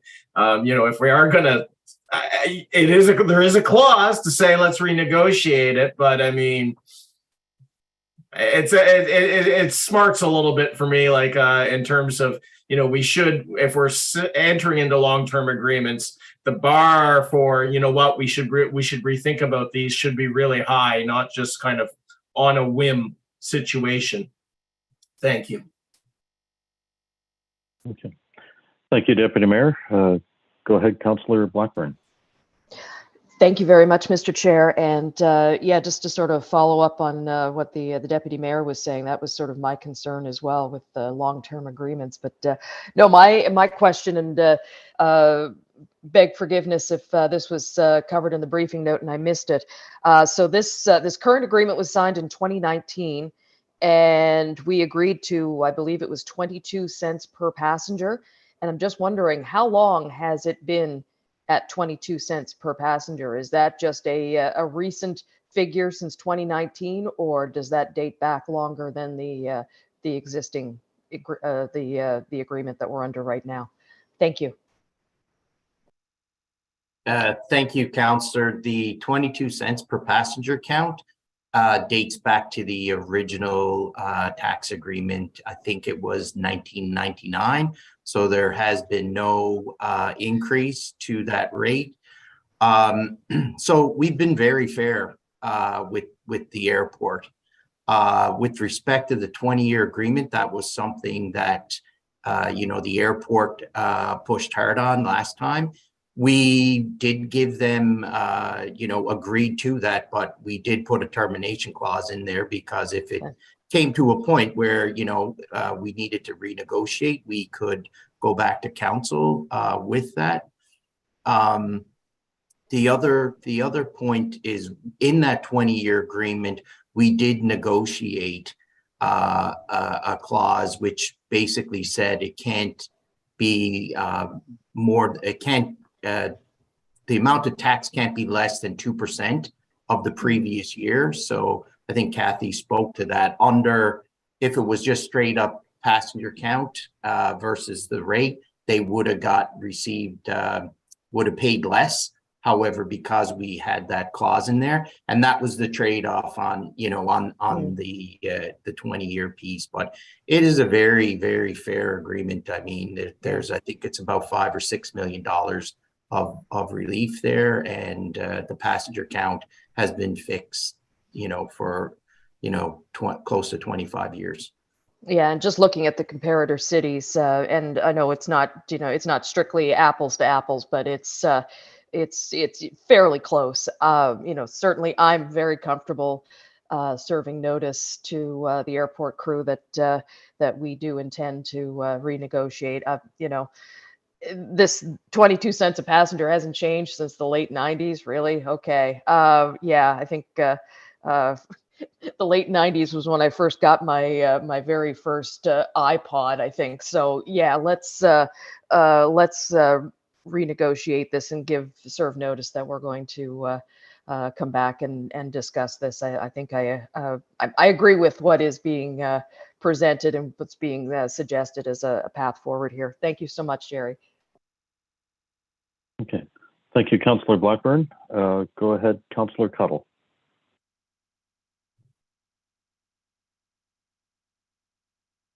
Thank you, Mr. Chair. Wow, I'm still digesting the fact that we haven't changed this since the late 90s. So yeah, I'm fully in support of needing to renegotiate this agreement. I guess where I am right now is I'm a little confused about the different methods we have about going about doing this. One is to pass this on to the budget adjustment list as a revenue for an under. And the other way to do it is to bring it forward to council as a standalone. If it goes forward to council, who would initiate that? Would that be staff initiated, or do we need that to be council initiated? Like, given the conversation that we've had here and kind of the general consensus that we do need to renegotiate, what are the ways we can bring this forward? And realizing that at this point we have kind of this fixed approximately $1 million to $2 million window. I do think, given the information we just received, that this hasn't been changed since the 90s, that we do need to do a bit of a deep dive on this and make sure that the negotiation is to steal from Councillor Lovelace's language, of modernized and applicable. So I'm not I guess what I'm not confident about now in this motion is really going in with this kind of fixed terms. So can we just purely have what are our options for moving this forward? And given that we know we can't do this until the previous year, like, yeah, just what are the options so I can clearly vote? Thank you. Thank you very much, John. Go ahead. Can you hear me? Can you hear me? Yes, we can. Yes. Yes, we can. Oh, okay, sorry. Mr. Chair, through the committee. So if the motion on the floor passes, I would suggest that's sufficient direction for staff, the CAO, to return by the 21st with options and a report and recommendation that can be debated. That would give at that point, the opportunity for council to sign off on issuing the notice and setting any directions with respect to negotiation of a new agreement for 24-25. Okay, that's all I needed. Thank you. I will be supporting this then. Okay. Thank you very much, Councillor Cuddle. Go ahead, Councillor Cleary. Thank you, Mr. Chair. And just for Councillor Blackburn, the iPod didn't come out until 2001. So maybe you're listening to like a real player, or maybe you're listening to your Walkman or your Sony mini disc. I don't know. I just looked it up. I meant to say Palm Pilot. That came out 26 years ago. So just for folks, I it's already been stated that the fee hasn't changed for a long time. And yes, COVID really kicked the crap out of airports everywhere. But so here's from a recent press release from the Airport Authority. From record low passenger volumes to peak travel days, occasionally surpassing pre-pandemic volumes in 2022, Halifax Stanfield experienced a dramatic increase in travel demand and ended the year serving 3,107,425 passengers, which is still below the 4.1 million they had in 2019, but they've gone back up tremendously in terms of passenger counts through the airport. Yes, they did go to about less than 1 million, I think, in 2020, when all the lockdowns were happening, but they are on the upswing. And so international travel is still down considerably, but domestic travel is up substantially.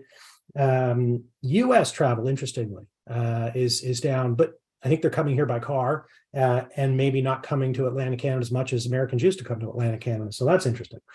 Having said all that, really what we're talking about here is, should we start to renegotiate a new agreement? And regardless of all the other details. And I think, yes, that's what we should be doing. And so that's what I'm supporting. Okay. Thank you, Councillor Cleary. Go ahead, CAO.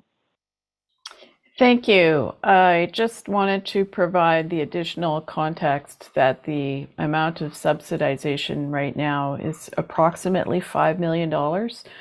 If you compare the full tax by assessment versus the actual tax that is being paid under the agreement. And also wanted to note that although the 22 cents per passenger hasn't been adjusted in years, as it has been noted, the cost of the municipal services provided and the nature of the municipal services provided has changed and increased over the years to the airport. So I think, coming in as a new CAO, looking at having this 20-year long-term agreement and looking at the past history, I strongly feel that we do need to revisit it, but I think it needs to be done in a measured way with accurate data. Thank you, CAO. Go ahead, Councillor Purdy. Thank you, Mr. Chair. And so just what our CAO just said, measured, this doesn't feel comfortable to me to do this. I would think that the negotiators that negotiated this plan in 2019 would have known that that fee had not been touched since 1999. And so I would think there would be a good reason why that was the negotiated contract for the next 20 years, knowing, of course, with the clause to terminate at any time, put in there for, for security for HRM. Not disputing that there could be a need to look at the contract and renegotiate, as our new CAO said, but I'm feeling like this is just very, very rushed. Like to have this decided by the end of the month to trigger a renegotiation or a new contract by next budget season. It just feels very rushed to me. I confession did not read the correspondence from last night yet, so I'm feeling just a little out of the loop. I don't think I'm going to be able to support this as it is, especially with the amount stipulated in this amendment or in this motion. How do you?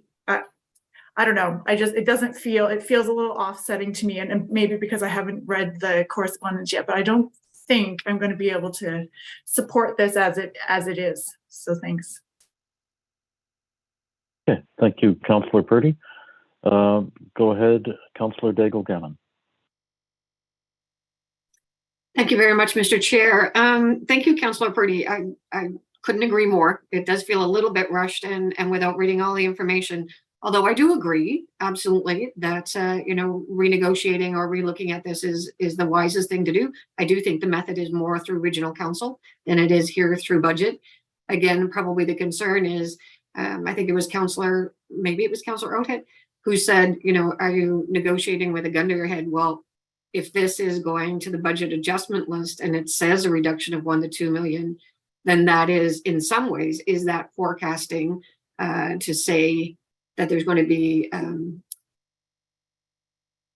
a reduction, and because we really don't know what it may be when it's renegotiated for 24-25, and so that's why the motion as it stands now I would have difficulty supporting. Thank you.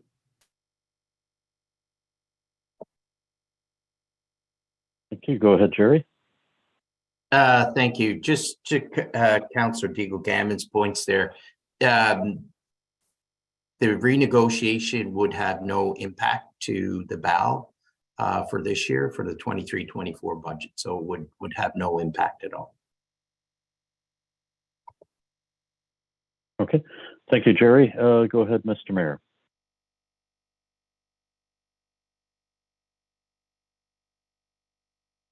Mr. Mayor, you're muted. Welcome to Zoom. So I think to Jerry's, we know that we don't have to say that anymore. We know there's no impact on this BAL. We're fully aware of that. That's why I don't know that we need to, specify what we see the target revenue. I think we're all saying let's renegotiate this. What I wouldn't want is for this to turn into us versus the airport. The airport is a huge partner in the growth of Halifax, and they're well run, well organized. We have representatives on the board, and when I hear people complain about the 22 cents per passenger. Keep in mind that back 25 years ago, I don't know how many passengers there was at the airport. It might be a 2 million or a million. I don't know what it is, but that's gone up a lot. And when we renegotiated this in 2019, the base goes up by CPI, which this year we just heard is 6.7 or 7%. That's the base. Don't forget we pay a base and then per passenger rate. The other tax agreement that I can recall, Jerry, I think is only escalates, the base escalates at 1%. And is tied to employment. So the airport is an important part of both where we've come and where we're going as a municipality. And I fully agree that we can renegotiate this.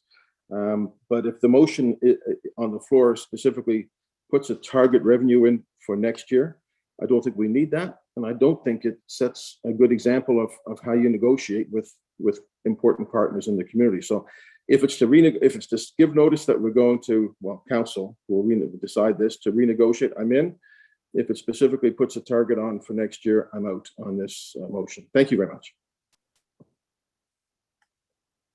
Okay, thank you, Mr. Mayor. Go ahead, Councillor Morse. Thank you, Mr. Chair, and thank you, colleagues. I appreciate the discussion. I'm wondering if we could make an amendment to the motion that would support what people are saying to remove the reduction part of the motion so that it reads that we are terminating and renegotiating the taxation agreement with the Halifax International Airport, and we just remove the section about including a reduction of 1.1 to 2 million. That way we don't have that target in there, and it's open for our staff to negotiate with the airport. You are the mover, and Councillor Cleary, you are the seconder. You seem to be in agreement. Yep. Yep. Okay. I just wondered, Chair, do we need to do that at budget if that's going to be a council issue? I mean, what we're basically saying is we're just going to ratify it at council as opposed to anything on the ballot or future on the budget list. That's my question. That was a question of clarification. Thank you, Mr. Mayor. Yeah, I think John will explain this one. It's not necessary. However, if it makes members of the committee feel more comfortable, you can certainly remove it. However, when this does come to council on the 21st, likely we will need to have an in-camera discussion around what it is that council will direct us to work towards in terms of negotiating a strategy. In any event. Okay, thank you, John. Thank you, Councillor Morse. Is there anything else from you on the motion, Councillor Morse? No, I just think if it could be amended, I think it would address some of the concerns people brought up. And I just want to remind people that, it is complex because there's a base as well as the per passenger, but Toronto is 94 cents per passenger. Ottawa is $1.08 per passenger. St. John's is 72 cents per passenger. So, at 22 cents, and it hasn't changed since 1999, I think there's room here for take another look at it. Thank you. Okay, thank you, Councillor Morse. So the mover and seconder have agreed to it. That is a friendly amendment. So that is the motion that's on the floor without the 1 to 2 million. Go ahead, Councillor Hensby. Thank you very much, Mr. Chairman. As one of the original signatories, I guess you could say back in 1999, I totally agree that it's time for a revision and update of that agreement. Let the negotiations continue to see what that will be. But I also like to put on the table that any of the vacant lands that we have in the Aerotech Park that abut the airport should be given to the airport and let them manage it for their potential for expansion in regards to dealing with the growth of the airport. I think they should have control of the assets around it. So I think that if we have any vacant lands, Aerotech, let's hand it over to the airport authority, let them manage it and build on them. Thank you. Thank you, Councillor Hensby. Go ahead, Councillor Lovelace. Thank you. Good discussion, everyone. I'm just wondering if we could please see the amended motion in the chat. Just want to be really clear on what is being changed. That would be appreciated. I'm fine with the motion as is. I think that it's pretty clear that renegotiation needs to take place. I'm good with it where we're at, but I would just really like to know what was specifically changed. So if you can please put that in the chat, I'd appreciate it. Thank you. Thank you. Ian, are you able to paste the amended motion in the chat?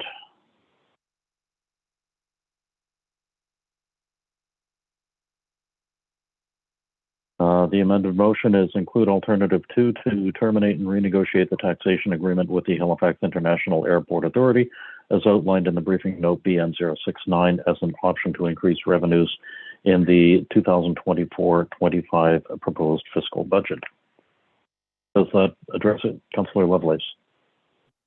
Thank you. Yes, I just wanted to make sure that we could read what it is that we're voting on. Thank you. Super. Thank you. Go ahead, Councillor Purdy. Thank you, Mr. Chair. So thank you, mover and seconder, for taking out the monetary line item there. Is this still rushed though for something that needs to be given notice of by the end of the month? Like, is this going to be enough time for a really good negotiation with HRM and the airport? Like, are we gonna is this okay for next budget? Is that enough time? Yes, we have enough time to bring the March 21st report to get notice to the airport by the end of the month that we're terminating the agreement and going to renegotiate. The negotiation would happen throughout the 23-24 fiscal year. So that would give us over a full year, to get this done and get back to council with it.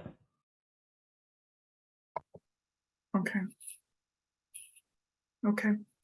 I still feel this very rushed from my perspective anyway. And I'd hate to be punitive to a business that's providing a service to residents because of their carbon output. Like I'd hate to be punitive for that reason, even though understanding the priorities and such. But is that a reason to break a contract?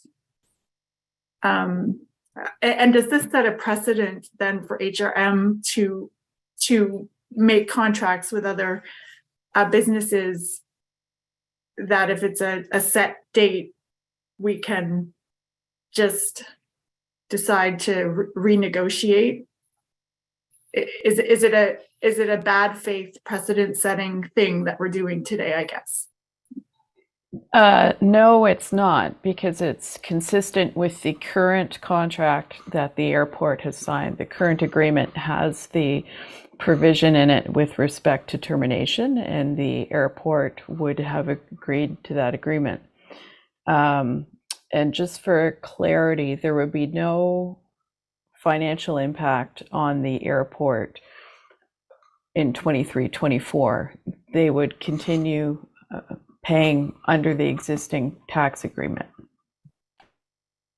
Okay, thank you. Okay, thank you, Councillor Purdy. Thank you, CAO. Go ahead, Councillor Outfit.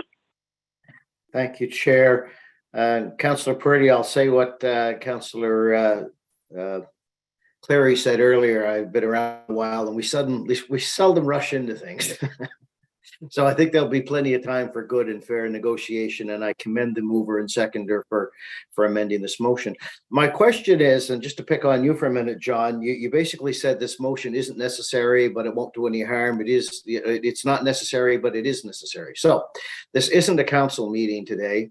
We know Kathy and team are bringing forward a report now on the 21st. Is this, and this doesn't, as Jerry has reminded us several times now, that doesn't affect the VAL because we've taken, A, it wasn't going to affect this year, and B, we've taken the money out. Is this still in order, or is this still required?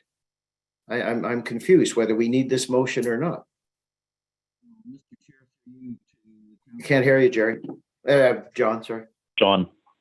Great.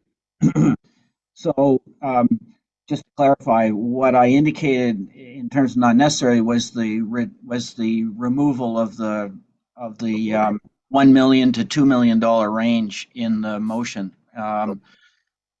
This motion will give direction to staff to proceed with a report to council on the 21st. And so I think it's fair to have and move at this point in order to get this moving. Otherwise, there's no point in proceeding any further. Then I will be quiet, call for the question, and thank you for the clarification. Okay, thank you very much, Councillor Outfit. There are no further speakers on the list. The question has been called for. Ian, it's over to you.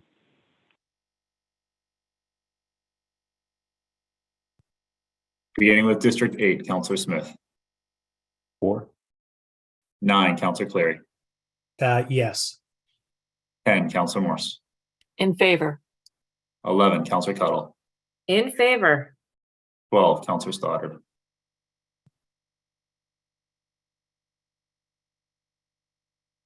13, Councillor Lovelace. Voting yes. I'm sorry, Ian, can we go back to Councillor Stoddard? I did not hear a response. Yes, Chair Asai will at the very end. She does not appear to be in the meeting room. I will circle back like I do under the vote calls. 14, Councillor Blackburn. Voting in favor of the motion. 15, Chair Russell. In favor? 16, Councillor Outhit. Voting yes. Mayor Savage. Yes. 1, Councillor Daigle Gammon.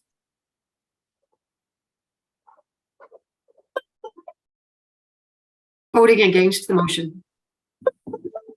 2, Councillor Hensby. Affirmative. 3, Councillor Kent. In favor. 4, Councillor Purdy. Voting no. 5, Councillor Austin.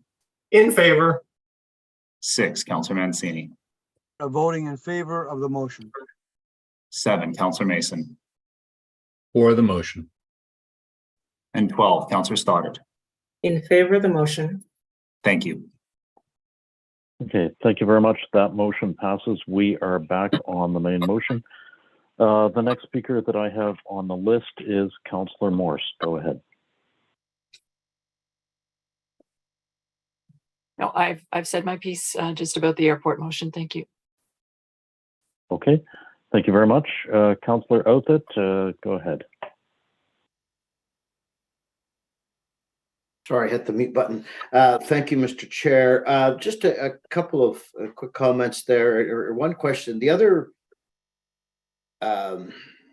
tax agreement that we have talked about is the shipyard one, and I realize that this is different than the airport one and different than the one with the port. It wasn't clear to me though, and I had really, many of you are new since we had this agreement with the Irving Shipyard. I had a real concern with it based on what had happened in St. John, et cetera, but it did pass and we live with it.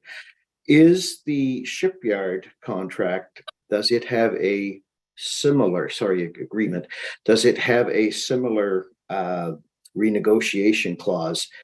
Because based on a very low increase of 1% and based on employment, when I see they're looking for 350 people and can't find them, I continue to have major concerns about that agreement. So Kathy, my first question is that one something we could also renegotiate through a proper process? I mean, we'd have to initiate this through council, etc. My second question is I'm very concerned about, when Councillor Mason, I think, spoke to this well, regarding the mandatory contributions, and hopefully the province will change the legislation, maybe cap it, link it to CPI, etc., as we see that big spike in assessments next year. But if not, and I'm very disappointed to hear that NSFM isn't supportive of us on this, when we are half the province, half the population, and a significant funder of that organization. But I would love to see us do some really good communication on this. If people's tax bill goes through the roof next year and it isn't anything over which we have control over, we better kick into communicating like we've never seen, particularly those of you who are running again in an election year when people's taxes start going through the roof, their bottom line. My comment was just on the mandatory and the communication around that. My question is regarding the shipyard contract, just as it ties in, makes me think of it with the discussion we've had today on the airport. I'm going to ask Jerry or Renee to speak to that. My recollection is that it doesn't have the same kind of termination clause, but my memory is vague. Thank you, Kathy, through you to the councillor. That is correct. We don't have an opener on our other tax agreement. Still glad I voted against it then. Thank you both very much. Okay, thank you. John, would you, you are muted. We're having extreme difficulty hearing you this time.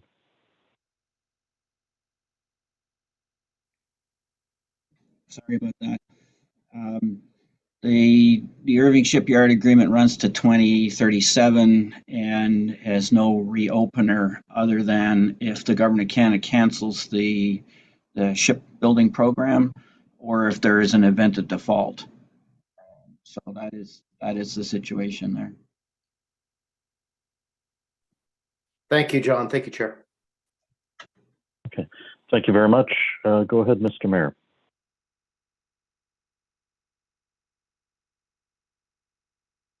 Hey, yeah, thanks. No, I think I was going to ask a question with the airport before Councillor Morse put that motion on the floor.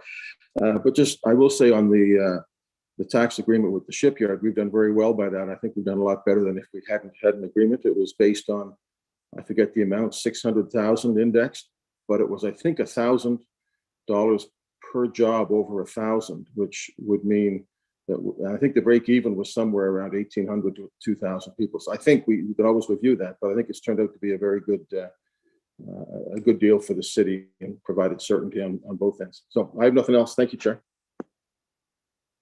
Okay. Thank you, Mr. Mayor. Go ahead, Councillor Lovelace. Thank you, Mr. Chair. Just a couple of quick questions on UARB rates for fire protection and stormwater right of way. So I'm just wondering if we could get an understanding of what the increase was for fire hydrants. And I'm also wondering why it's 1,200 feet with regards to the distance from a fire hydrant and let's say 1,500 feet. I'm just wondering how that number was determined. And the other question I'm just trying to understand is we've got an increase of 1.5 million for stormwater right away. So is that due to the provincial road transfer? That's my assumption, but I just wanted to get clarity on it. Thank you.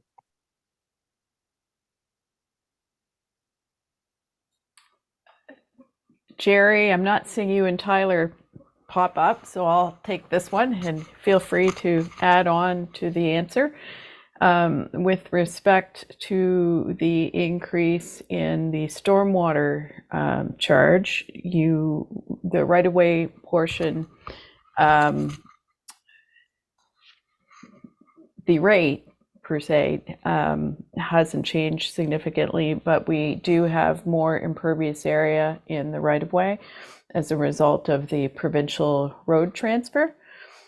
And with respect to fire protection and the distance from a hydrant, that's not something that's determined by the URB. That rate for public fire protection is set by the municipality. It's an area rate.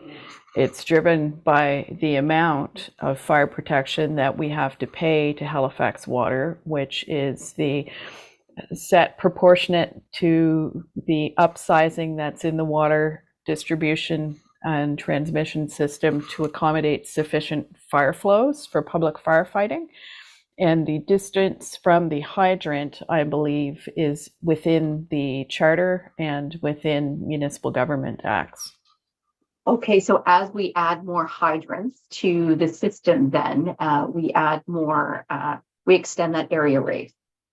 Well, as there's more development occurring, any property that's within that distance from a hydrant falls into the area that gets charged the public fire protection rate. Okay, awesome. And people can see that on their tax bill, right? They actually have that listed. I'll defer to Jerry on that. Yes, the fire protection rate is broken out as a separate area rate on the tax bill. Okay, great. Thank you so much. Okay. Thank you, Councillor Lovelace. Go ahead, Councillor Purdy. Thank you, Mr. Chair. And actually, I had a question about that fire hydrant cost as well. Does that include the maintenance of, does that just include new fire hydrants being added to the municipality due to development, or does that also include like the maintenance cost? And servicing cost, sorry. So what goes into that charge is the amount of expense that the URB approves that Halifax Water charges to the municipality for public fire protection related costs. It includes hydrant maintenance. It also includes upsizing of water infrastructure to accommodate sufficient fire flows. So if the municipality were not providing public fire service, you know, Halifax Water wouldn't have expenses associated with fire hydrants or putting in pipes of certain diameter. They would have smaller diameter pipes and they would be saving money. Okay, thank you. Thank you for that clarification. CAO. I don't see any further speakers on the list. So thank you, CAO and Jerry and Tyler and John and everybody else who has provided information for today. Are we ready for the question? Question. Question has been called on the main motion. Ian, it's over to you. Beginning with District 9, Councillor Cleary. Yes. 10, Councillor Morse. In favor. 11, Councillor Cuttle. Yes. 12, Councillor Stoddard. In favor of the motion? 13, Councillor Lovelace. Yes. 14, Councillor Blackburn. Voting in favor of the motion. 15, Chair Russell. In favor? 16, Councillor Outhitt. Voting yes. Mayor Savage. Yes. 1, Councillor Daigle Gammon. Voting in favor of the motion. 2, Councillor Hensby. Affirmative. 3, Councillor Kent. In favor. 4, Councillor Purdy. Voting yes. 5, Councillor Austin. In favor.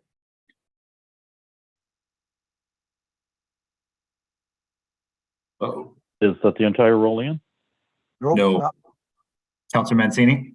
voting in favor of the motion. 7, Councillor Mason. For the motion. And 8, Councillor Smith. For. Thank you. Okay, thank you very much. That motion passes. Thank you very much, everybody. The next item on the agenda is to adjourn. Can I please have a motion to adjourn? So moved. Thank you very much, Councillor Mason. We stand adjourned. Have a great weekend. We will see you Wednesday. Take care all.